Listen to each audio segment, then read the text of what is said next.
Hi friends, hi. Welcome to all of you. Officer ಸಡದಿಂದ ನಾನು ನಿಮ್ಮ ಭರತ್ ಸಿ ಎನ್ ಮಾತಾಡ್ತಾ ಇರುವಂಥದ್ದು. ಸೊ ಇವತ್ತು ನಮ್ಮ IAS ಪರೀಕ್ಷೆ ಮುಂದಿನ ವರ್ಷ 2024ನೇ ಇಸ್ವಿಯ UPSC ಕ್ಯಾಲೆಂಡರ್ ಈಗಾಗಲೇ ಬಿಡುಗಡೆಯಾಗಿದೆ. ಸೊ ಆ ಒಂದು ಹಿನ್ನೆಲೆ ಒಳಗಡೆ ಒಂದು ವರ್ಷ ಓದಿ ನಾನು ಎಕ್ಸಾಮ್ ಬರಿತೀನಿ ಅನ್ನುವಂತಹ ವಿದ್ಯಾರ್ಥಿಗಳಿಗಾಗಿ ಈಗಾಗಲೇ ನಾವು ಒಂದು ಈ ವಿಡಿಯೋ ಸಿರೀಸನ್ನು ಆರಂಭ ಮಾಡಿದ್ದೀವಿ. ಮೊದಲನೇ ವಿಡಿಯೋ ನಾನು ಈಗಾಗಲೇ ನಿಮಗೆ ತಿಳಿಸಿದ್ದೀನಿ. ಅದರೊಳಗಡೆ ಒಂದು ವರ್ಷದ ಟೈಮ್ ಟೇಬಲ್ ಹೇಗಿರಬೇಕು ಅನ್ನೋದ್ರ ಬಗ್ಗೆ ಆ ವಿಡಿಯೋದೊಳಗಡೆ ಸಂಪೂರ್ಣ ಮಾಹಿತಿಯನ್ನು ನಾನು ಹೇಳಿದ್ದೀನಿ. ಸೊ ಅದಾದಮೇಲೆ ಈಗ ಈ ಒಂದು ವಿಡಿಯೋದೊಳಗಡೆ ಅದರ ಮುಂದಿನ ಭಾಗ ಯಾವ ಯಾವ ಪುಸ್ತಕಗಳನ್ನು ನಾವು ಓದಬೇಕು ಅನ್ನೋದರ ಬಗ್ಗೆ ಕೆಲವಷ್ಟು ಮಾಹಿತಿಗಳನ್ನು ಕೊಡ್ತಾ ಇದ್ದೀನಿ. ಕಂಪ್ಲೀಟ್ ಡೀಟೇಲ್ಸ್ IASಗೆ ಬೇಕಾದಂಥ ಕನ್ನಡ ಮತ್ತು ಇಂಗ್ಲಿಷ್ ಮಾಧ್ಯಮದ ಯಾವ್ಯಾವ ಪುಸ್ತಕಗಳನ್ನು ಓದಬೇಕು ಅನ್ನೋದರ ಒಂದು ಕಂಪ್ಲೀಟ್ ಡೀಟೇಲ್ಸ್ ಇಲ್ಲಿರುವಂಥದ್ದು. ಸೊ ಈ ಒಂದು ವಿಡಿಯೋ ತರಗತಿಗೆ ಎಲ್ಲರಿಗೂ ಸ್ವಾಗತ. ಸೊ ಈಗಾಗಲೇ ತಮಗೆ ಗೊತ್ತಿದ್ದಂಗೆ ಫಸ್ಟ್ ವಿಡಿಯೋ ಯಾರು ನೋಡಿಲ್ಲ ಇಮಿಡಿಯೇಟ್ಲಿ ಸ್ವಲ್ಪ ಅದನ್ನು ನೋಡಕ್ಕೆ ಸಾಧ್ಯ ಆಗಿರಬೇಕು. ಸೊ ಈ ಒಂದು ವಿಡಿಯೋದೊಳಗಡೆ 1 ಇಯರ್ ನಾವು ಯಾವ ರೀತಿ ಸ್ಟ್ರಾಟಜಿ ಮಾಡ್ಕೋಬೇಕು, ಎಷ್ಟು ತಿಂಗಳು ನಾವು ಮೇನ್ಸ್ ಓದಬೇಕು, ಎಷ್ಟು ತಿಂಗಳು ಪ್ರಿಲಿಮ್ಸ್ ಓದಬೇಕು, ಯಾವಾಗ ಆನ್ಸರ್ ರೈಟಿಂಗ್ ಶುರು ಮಾಡಬೇಕು, ಯಾವಾಗ ಟೆಸ್ಟ್ ಸಿರೀಸ್ ಶುರು ಮಾಡಬೇಕು, ಎಲ್ಲ ಕಂಪ್ಲೀಟ್ ಡೀಟೇಲ್ಸ್ ಈ ಒಂದು ವಿಡಿಯೋದಲ್ಲಿ ಇರುವಂಥದ್ದು. ಸೊ ನಿನ್ನೆ ಈ ವಿಡಿಯೋ ಆಗಿದೆ, ಯಾರು ನೋಡಿಲ್ಲ ಅದನ್ನು ನೋಡಕ್ಕೆ ಸಾಧ್ಯ ಆಗಿರ್ಬೇಕು. ಇನ್ನು ಇವತ್ತಿನ ವಿಡಿಯೋದೊಳಗಡೆ ಈ ಒಂದು ಬುಕ್ ಲಿಸ್ಟನ್ನು ನಾವು ನೋಡ್ತಾ ಹೋಗೋಣ. ಸಬ್ಜೆಕ್ಟ್ ವೈಸ್ ಬುಕ್ ಲಿಸ್ಟನ್ನು ನೋಡ್ತಾ ಹೋಗೋಣ. ಕನ್ನಡ ಮಾಧ್ಯಮ ಮತ್ತು ಇಂಗ್ಲಿಷ್ ಮಾಧ್ಯಮ ಎರಡೂ ಮಾಧ್ಯಮದ ಪುಸ್ತಕಗಳನ್ನು ನೋಡ್ತಾ ಹೋಗೋಣ. ಸೊ ಮೊದಲಿಗೆ ನಾವು ನೋಡೋದು ದಟ್ ಈಸ್ ಹಿಸ್ಟ್ರಿ, ಭಾರತದ ಇತಿಹಾಸ. ಭಾರತದ ಇತಿಹಾಸ ಅಂತಂದರೆ modern Indian history, ancient history, medieval history. ಆಧುನಿಕ ಭಾರತದ ಇತಿಹಾಸ, ಪ್ರಾಚೀನ ಭಾರತದ ಇತಿಹಾಸ, ಮಧ್ಯ ಭಾರತದ ಇತಿಹಾಸ. 3 ರೀತಿಯಾದಂಥ ಇತಿಹಾಸಗಳು IAS ಪರೀಕ್ಷೆಯಲ್ಲಿ ಪ್ರಿಲಿಮಿನರಿ ಒಳಗಡೆ ಬರುವಂಥದ್ದು. ಇದರೊಳಗಡೆ ಫಸ್ಟ್ ನಾವು NCERT ಓದಲೇಬೇಕು. ಒಂದು NCERT ಓದ್ರಿ, ಇಲ್ಲ ಅಂತಂದರೆ ತಾವು ಕನ್ನಡ ಮೀಡಿಯಂ ಸಿಲೆಬಸ್ ಬುಕ್ಸನ್ನು ಓದ್ರಿ, ರಾಜ್ಯ ಸರ್ಕಾರದ ಸಿಲೆಬಸ್. ತಮಗೆ ಇನ್ನೂ ಒಂದು ಗೊತ್ತಿರಬೇಕು, ನಮ್ಮ ಆಫೀಸರ್ಸ್ ಅಡ್ಡಾದಲ್ಲಿ ನಮ್ಮ ಏನು ಪ್ರಾರಂಭ ಬ್ಯಾಚ್ ಕೋರ್ಸ್ಗಳು ಆರಂಭವಾಗ್ತವೆ, ಈ ಒಂದು IAS ಬ್ಯಾಚ್ಗಳು. ಇದರೊಳಗಡೆ ಫಸ್ಟಿಗೆ ಕನ್ನಡ ಮೀಡಿಯಂ ಯಾವ್ಯಾವ ಪುಸ್ತಕಗಳನ್ನು ಓದಬೇಕು, ಯಾವ NCERTಗಳನ್ನು ಓದಬೇಕು, ಯಾವ ರಾಜ್ಯ ಸರ್ಕಾರದ ಬುಕ್ಸನ್ನು ಓದಬೇಕು, ಇದೆಲ್ಲ ಸಂಪೂರ್ಣ PDF ಮೊದಲು ನಾವು ಕೊಟ್ಟನೆ ಶುರು ಮಾಡೋದು. ಕ್ಲಾಸ್ ಶುರು ಮಾಡೋದಕ್ಕಿಂತ ಪೂರ್ವ ಭಾಗದೊಳಗಡೆ ಪೂರ್ತಿಯ PDF ಕೊಟ್ಟಿರ್ತೀವಿ. ಸೊ ಇಲ್ಲಿ ಹಿಸ್ಟ್ರಿ ಯಾವ್ದ್ಯಾವ್ದು ಓದಬೇಕು, ಯಾಕಂದ್ರೆ ಬಹಳಷ್ಟು ಕನ್ಫ್ಯೂಷನ್ ಆಗ್ತವೆ. NCERTಗಳು ಭಾಳ ಇರೋದ್ರಿಂದ ಕನ್ಫ್ಯೂಸ್ ಆಗ್ತವೆ. ಅದಕ್ಕೆ ಅದ್ರ ಹೆಸರನ್ನು ಕೂಡ ಇಲ್ಲಿ ನಾನು ಕೊಟ್ಟಿದ್ದೀನಿ. ಒಂದು ಕಡೆ ಇದನ್ನು ನೋಟ್ ಮಾಡಿ ಇಟ್ಕೊಂಡಿರೋಕ್ಕೆ ಸಾಧ್ಯ ಇರಬೇಕು. History NCERT class 6th our past ಅಂತಿದೆ, class 7th our past part 1, class 8th our past 1 and 2, and class 9th NCERT ಇದೆ India and contemporary world history. Italian unification, French revolution, Germany revolution ಇವೆಲ್ಲ ಬರ್ತಾವ. ಭಾಳ ಚಂದ ಇದೆ, ಓದಕ್ಕೆ ಶುರು ಮಾಡಿರಿ. ಭಾಳ ಚಂದ ಐತಿ, ವಿಲ್ ಎಂಜಾಯ್ ಅ ಲಾಟ್. ಕತಿ ಓದಂಗೆ ಓದಕ್ಕೆ ಹೋಗ್ರಿ, ಸಬ್ಜೆಕ್ಟ್ ಅಂತ ಓದಬೇಡ್ರಿ, ಮಾರ್ಕ್ಸ್ ಸಂಬಂಧ ಓದಕ್ಕೆ ಹೋಗ್ಬೇಡ್ರಿ. ಅದನ್ನ ಅರ್ಥ ಮಾಡ್ಕೋಬೇಕು, ಅದರೊಳಗಡೆ ಒಂದು ಕುತೂಹಲವನ್ನು ಇಟ್ಕೊಂಡು ಓದಕ್ಕೆ ಸಾಧ್ಯ ಇರಬೇಕು. ನೆಕ್ಸ್ಟು NCERT ಹಿಸ್ಟ್ರಿದು 10th standard, India and contemporary world 2, ಇದು ಕೂಡ ವರ್ಲ್ಡ್ ಹಿಸ್ಟ್ರಿದು. Next NCERT class 11th themes in the world history, themes in Indian history 12th standard themes in Indian history. ಇದು 1, ಇದು 2, ಇದು 3. ಇಲ್ಲಿ ನಿಮಗೆ ಕಂಪ್ಲೀಟ್ ನಮ್ಮ ಮಾಡರ್ನ್ ಇಂಡಿಯನ್ ಹಿಸ್ಟ್ರಿ ಕವರ್ ಆಗ್ತದೆ. ಇವು NCERTಗಳು. ಇವನ್ನ ಯಾಕೆ ಓದಬೇಕು ಅದನ್ನು ನಾನು ಹೇಳಿರ್ತೇನೆ. ಯಾಕೆ ಓದಬೇಕಪ್ಪ ಅಂತಂದರೆ ಇವನ್ನ ಓದೋದ್ರಿಂದ ಬೇಸಿಕ್ ಪರ್ಫೆಕ್ಟ್ ಆಗ್ತದೆ. ಸಣ್ಣ ಹುಡುಗರಿಗೆ ತಿಳಿಸಿ ಹೇಳೋ ಥರ ಹೇಳಿದಂಥ ಪುಸ್ತಕಗಳು. ನಿಮ್ಮದು ಬೇಸಿಕ್ ಸ್ಟ್ರಾಂಗ್ ಆತಂದರೆ ನಾಳೆ ನೀವು ಮೇನ್ಸಲ್ಲಿ ಬರೆಯುವಂಥ ಆನ್ಸರ್ಗಳು ಇನ್ಡೆಪ್ತ್ ಆಗಿ ಬರೀಬೋದು. ನಿಮ್ಮ ಡೆಪ್ತ್ ಆಫ್ ಅಂಡರ್ಸ್ಟ್ಯಾಂಡಿಂಗ್, ಎಷ್ಟು ಡೆಪ್ತ್ ಓದ್ತೀರಿ ಅಷ್ಟು ಈಸಿಯಾಗಿ ಇನ್ನೊಬ್ಬರಿಗೆ ನೀವು ತಿಳಿ ಹೇಳ್ಬೋದು. ಒಂದು ವಿಷಯದ ಬಗ್ಗೆ ನಾವು ಭಾಳ ಸರಳವಾಗಿ ಇನ್ನೊಬ್ಬರಿಗೆ ತಿಳಿಸ್ತಾ ಇದ್ದೀವಿ ಅಂತಂದ್ರೆ ಅದರ ಬಗ್ಗೆ ನಾವು ಭಾಳ ಆಳವಾಗಿ ತಿಳ್ಕೊಂಡಿದ್ದೀವಿ ಅಂತ ಅರ್ಥ. ಸೊ ಅದಕ್ಕಾಗಿ ಈ ಪುಸ್ತಕಗಳು ಬಹಳ ಇಂಪಾರ್ಟೆಂಟ್ ಇದೆ. ಇದು ಇಂಗ್ಲಿಷ್ ಮಾಧ್ಯಮದಲ್ಲಿ ಓದೋರು. ಇನ್ನು ನಮ್ಮ ಕನ್ನಡ ಮಾಧ್ಯಮದಲ್ಲಿ ಓದೋರು 6th to 10th ಸ್ಟ್ಯಾಂಡರ್ಡ್ ಏನು ಹಿಸ್ಟ್ರಿ ಪುಸ್ತಕಗಳಿದಾವ ಅದನ್ನು ಓದಿದರೆ ಸಾಕು. ಆ ಪುಸ್ತಕಗಳ ಎಲ್ಲ PDF ನಮ್ಮ ಬ್ಯಾಚ್ ಕೋರ್ಸ್ ವಿದ್ಯಾರ್ಥಿಗಳಿಗೆ PDF ಕೊಟ್ಟಿರ್ತದೆ. ಸೊ ಡೈರೆಕ್ಟಾಗಿ ನೀವು ಓದಿದ್ರೂ ಏನು ಪ್ರಾಬ್ಲಮ್ ಇಲ್ಲ. ಇದು ನಿಮಗೆ ಬೇಸಿಕ್, ಇದು ಪಾಯ ಹಾಕಿದಾಗ ಈಗ ಮನಿ ಕಟ್ಟೋ ಮುಂದೆ ಹೆಂಗೆ ಫೌಂಡೇಶನ್ ಹಾಕ್ತಾರಲ್ಲ ಹಂಗೆ. ಇದಾದ್ಮೇಲೆ ಸ್ಟ್ಯಾಂಡರ್ಡ್ ಬುಕ್ಸ್ ಬರ್ತಾವೆ. ಇಂಗ್ಲೀಷ್ ಮೀಡಿಯಮಲ್ಲಿ ಯಾವುದು ಸ್ಟ್ಯಾಂಡರ್ಡ್ ಬುಕ್ ಓದಬೇಕು? Modern Indian history, spectrum publication. ಸಣ್ಣ ಬುಕ್ ಇದೆ, ದಪ್ಪ ಇದೆ. ಅದು ಈಗಾಗಲೇ ಸರ್ವಿಸಲ್ಲಿ ಇರುವಂಥ IRS, IAS, IPS ಆಫೀಸರ್ಗಳೇ ಬರೆದಂಥ ಒಂದು ಪುಸ್ತಕ. ಭಾರಿ ಫಂಟಾಸ್ಟಿಕ್ ಪುಸ್ತಕ ಇದೆ, modern Indian history by Spectrum publication. ಇದಾದ್ಮೇಲೆ India after independence by Bipin Chandra. ಎರಡೂ ಪುಸ್ತಕಗಳು ಬೆಸ್ಟ್ ಇದು. ಓಕೆ. ಆಮೇಲೆ ಯಾರು IAS ಕೋರ್ಸಲ್ಲಿ ಇದ್ದೀರಿ, ಆಫೀಸರ್ಸ್ ಅಡ್ಡಾದಲ್ಲಿ ನಡೆಯುವಂಥ IAS ಬ್ಯಾಚ್ ಕೋರ್ಸಲ್ಲಿ ಇದ್ದೀರಿ, ಅವ್ರಿಗೆ ಮಾಡರ್ನ್ ಇಂಡಿಯನ್ ಹಿಸ್ಟ್ರಿ ನಾನೇ ತಗೊಳ್ಳೋದು. ನಾನು ಒಂದು ಭಾಳ ಹೆಮ್ಮೆಯಿಂದ ಹೇಳ್ತೀನಿ, ಮಾಡರ್ನ್ ಇಂಡಿಯನ್ ಹಿಸ್ಟ್ರಿ ಇಂಗ್ಲೀಷಲ್ಲಿರಲಿ ಬೇಕಾದ್ರೆ ಕನ್ನಡದಲ್ಲಿರಲಿ, ನಾನೇನು ನೋಟ್ಸ್ ಕೊಟ್ಟಿದ್ದೀನಿ ಆ ನೋಟ್ಸನ್ನು ಓದಿದರೆ ಸಾಕು. ಇವು ಯಾವ ಪುಸ್ತಕಗಳ ಅವಶ್ಯಕತೆ ಇಲ್ಲ. ಅಂದರೆ ಈ ಪುಸ್ತಕಗಳನ್ನು ಇಂಥವು 4-5 ಪುಸ್ತಕಗಳಿಂದ ಮಟೀರಿಯಲ್ ತೊಗೊಂಡಲ್ಲಿ ನಾನು ನೋಟ್ಸ್ ಮಾಡಿದ್ದೀನಿ. ಓಕೆ. ನಂದು history notes, geography, constitution notes, ಇದನ್ನು ಓದಿದರೆ ನೀವು ಕನ್ನಡ ಇರಲಿ ಇಂಗ್ಲೀಷ್ ಇರಲಿ, ಓಕೆ, ಯಾವುದೇ ಪುಸ್ತಕ ಓದೋ ಅವಶ್ಯಕತೆ ಇಲ್ಲ. ಅಷ್ಟು ಕಾಳಜಿಯಿಂದನೇ ನಾನು ಆ ಒಂದು ನೋಟ್ಸನ್ನು ರೆಡಿ ಮಾಡಿರ್ತೀನಿ. ಸೊ ನೀವು ಅದನ್ನು ಕೂಡ ಓದ್ಬೋದು. ನೆಕ್ಸ್ಟು ಪ್ರಾಚೀನ ಭಾರತದ ಇತಿಹಾಸ, ಕನ್ನಡ ಮೀಡಿಯಂ ಒಳಗಡೆ. ಏನ್ಷಿಯಂಟ್ ಹಿಸ್ಟ್ರಿಗೆ ಕೆ ಸದಾಶಿವ್ ಬುಕ್ ಭಾರಿ ಬೆಸ್ಟ್ ಇದೆ. ಆಧುನಿಕ ಭಾರತದ ಇತಿಹಾಸ ಕೂಡ ಕೆ ಸದಾಶಿವ್ ಅವರ ಬುಕ್ ಚೆನ್ನಾಗಿದೆ. ಸ್ವಾತಂತ್ರ್ಯೋತ್ತರ ಭಾರತ, ಸ್ವತಂತ್ರೋತ್ತರ ಭಾರತ, ಇಲ್ಲಿ ಏನಪ್ಪಾ ಅಂತಂದ್ರೆ ಸರ್, ಇಲ್ಲಿ ಭಾರತ ಪಾಲಾಕ್ಷ ಬುಕ್ ಚೆನ್ನಾಗಿದೆ. ಪಾಲಾಕ್ಷ ಬುಕ್ ಚೆನ್ನಾಗಿದೆ. ಈ ಪುಸ್ತಕಗಳನ್ನು ನೀವು ಓದ್ಬೋದು. KNA ಇದ್ರೂ ಓದ್ಬೋದು, ಬಟ್ ಅದು ಭಾಳ ಬಲ್ಕಿ ಇದೆ, ಜಾಸ್ತಿ ಭಾಳ ಇದೆ. ಟೈಮ್ ಶಾರ್ಟ್ ಇದ್ದಾಗ KNA ಓದೋಕ್ಕಾಗೋದಿಲ್ಲ. Otherwise it's a good book. Reference ಅಂತ ನೀವು ಇಟ್ಕೋಬೋದು. Okay.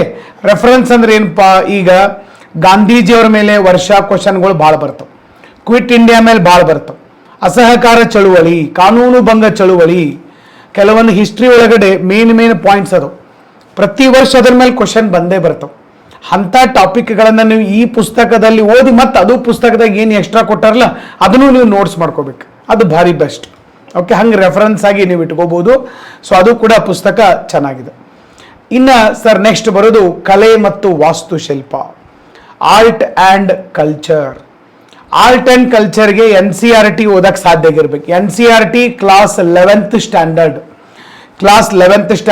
NCERT and introduction to Indian art ಅಂತಿದೆ. ನಿಮಗೀಗ ಹೇಳ್ತೇನೆ, ಆರ್ಟ್ ಆ್ಯಂಡ್ ಕಲ್ಚರ್ ಅಂದರೆ ಇದರೊಳಗೆ ಏನೇನು ಬರ್ತೈತೆ ಅಂದ್ರೆ, ಭಾರತದ ಶಾಸ್ತ್ರೀಯ ನೃತ್ಯಗಳು, ಕ್ಲಾಸಿಕಲ್ ಡ್ಯಾನ್ಸಸ್ ಬರ್ತವೆ, ಭಾರತದ ಜಾನಪದ ನೃತ್ಯಗಳು, ಭಾರತದ ಕಲೆ, ವಾಸ್ತುಶಿಲ್ಪ, ದೇವಾಲಯಗಳ ವಾಸ್ತುಶಿಲ್ಪ, ಆಮೇಲೆ ಭಾರತದಲ್ಲಿ ಸಮರ ಕಲೆಗಳು ಅಂತಂದ್ರೆ ಅವುಗಳನ್ನು ನಾವು ಮಾರ್ಷಿಯಲ್ ಆರ್ಟ್ಸ್ ಅಂತ ಕರಿತೀವಿ. ಆಮೇಲೆ ಭಾರತದಲ್ಲಿ ಇರ್ತಕ್ಕಂಥ ಹಬ್ಬಗಳು, ಭಾರತದ ಪ್ರಮುಖ ಬುಡಕಟ್ಟು ಜನಾಂಗಗಳು, ಆಮೇಲೆ ಭಾರತದಲ್ಲಿ ಸಿಗುವಂತಹ ಕೆಲವೊಂದು ಈ ಜಿಯೋಗ್ರಾಫಿಕಲ್ ಇಂಡಿಕೇಶನ್, ಭೌಗೋಳಿಕ ಸೂಚ್ಯಂಕಗಳು, ಇವೆಲ್ಲ ಕೂಡ ಇದ್ರೊಳಗಡೆ ಆರ್ಟ್ ಆ್ಯಂಡ್ ಕಲ್ಚರ್ನ ಬರ್ತವೆ. ಇಂಡಿಯನ್ ಪೇಂಟಿಂಗ್ಸ್ದಾಗ ಭಾಳ ಅದಾವೆ. Madhubani paintings, Rajasthan painting, Mysuru painting, Thanjavur painting, miniature painting, Kalamkari painting, ಸಿಕ್ಕಾಪಟ್ಟೆ ಪೇಂಟಿಂಗ್ಸ್ಗಳಿದಾವೆ. ಆಮೇಲೆ ಸಂಗೀತ, ಹಿಂದೂಸ್ತಾನಿ ಸಂಗೀತ, ಕರ್ನಾಟಕ ಸಂಗೀತ, ಇವೆಲ್ಲ ಭಾಳ ಒಂಥರ ನೀವು ಭಾಳ ಎಂಜಾಯ್ ಮಾಡ್ತೀರಿ. ಭಾಳ ಚಂದ ಐತಿ. Architecture, temple architecture, Panchayatan style of architecture ಇರ್ಬೋದು, ಅಥವಾ ನಮ್ಮ ದ್ರಾವಿಡ ಶೈಲಿ, Vesara, Nagara style of architecture, Nayaka style of architecture. Different types of temple architectures exist in India, mainly in South India.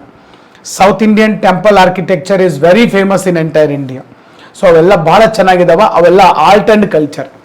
So ಇದ್ರ ಜೊತೆಗೆ NCERT ಕ್ಲಾಸ್ 11th ಸ್ವಲ್ಪ ಓದ್ಬೇಕು. ಕ್ಲಾಸ್ 11th ಇನ್ನೊಂದು ಬರ್ತದೆ, living craft traditions India, chapter 9 ಮತ್ತು ಚಾಪ್ಟರ್ 10. ಇದಷ್ಟು ಓದಿದ್ರೆ ಸಾಕು. ಇದಿಷ್ಟೇ ಓದ್ಬೇಕು, ಉಳಿದಿದ್ದೇನು ಅವಶ್ಯಕತೆ ಇಲ್ಲ. ಇದಕ್ಕೆ ಸ್ಟ್ಯಾಂಡರ್ಡ್ ಬುಕ್ ನಾ ಓದ್ತೀನಿಪ್ಪ, ಇವು NCERT ಬೇಸಿಕ್. ಸ್ಟ್ಯಾಂಡರ್ಡ್ ಬುಕ್ ಓದ್ತೀನಿ ಸರ್ ಅಂತಂದ್ರೆ Indian art and culture by Nitin Singhania. ಅವರು ಕೂಡ UPSC ಪಾಸ್ ಆದಂಥ ಆಫೀಸರ್ ಇದ್ದಾರೆ.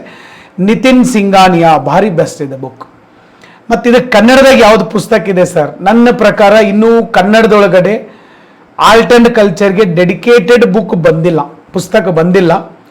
ಓಕೆ. ಸೊ ಅದಕ್ಕೆ ನಾವೇನು ಮಾಡಿದ್ದೀವಿ ಅಂತಂದರೆ, ನಾವೇ ಕನ್ನಡದಲ್ಲೇ ಒಂದು ಮಟೀರಿಯಲ್ ತಯಾರು ಮಾಡಿಬಿಟ್ಟಿದ್ವಿ. ಕನ್ನಡದಲ್ಲೇ ಒಂದು ಮಟೀರಿಯಲ್ ತಯಾರು ಮಾಡಿ ಸೊ ಅದನ್ನು ವಿದ್ಯಾರ್ಥಿಗಳಿಗೆ ನೋಟ್ಸ್ ರೂಪದಲ್ಲಿ ಕೊಡ್ತಾ ಇರ್ತೀವಿ. ಸೊ ನೀವು ಅದನ್ನು ಕೂಡ ಸರ್ ರೆಫರ್ ಮಾಡಬಹುದು. ಓಕೆ, ಆರ್ಟ್ ಆ್ಯಂಡ್ ಕಲ್ಚರ್ ನೆನ್ಪಿಟ್ಕೋತೀರಿ. ಎಸ್, ಹಿಸ್ಟ್ರಿ ಮುಗೀತು, ಆರ್ಟ್ ಆ್ಯಂಡ್ ಕಲ್ಚರ್ ಮುಗೀತು. ಇನ್ನು polity, geography, economy, science, current affairs, mental ability ಯಾವ್ದ್ಯಾವುದು ಪುಸ್ತಕಗಳನ್ನು ನಾವು ಓದಬೇಕು ಅದನ್ನು ನೋಡೋಕ್ಕಿಂತ ಪೂರ್ವ ಭಾಗದೊಳಗಡೆ IAS 2024 ಪ್ರಾರಂಭ ಬ್ಯಾಚ್ ಕೋರ್ಸ್ ಇದೆ, 6ನೇ ಬ್ಯಾಚ್ ಇದೆ. ನಮ್ಮ ಆಫೀಸರ್ಸ್ ಅಡ್ಡಾದಲ್ಲಿ ನಡೀತಾ ಇರುವಂಥ IAS 6th ಬ್ಯಾಚ್. ಈ ಒಂದು 6ನೇ ಬ್ಯಾಚ್ ಮೇ 18ನೇ ತಾರೀಕು ಆರಂಭವಾಗ್ತಾ ಇದೆ. ಇದು ಕನ್ನಡ ಮೀಡಿಯಂದಲ್ಲಿ IAS ಬರೆಯೋರಿಗೆ ಹೇಳಿ ಮಾಡಿಸಿದಂಥ batch.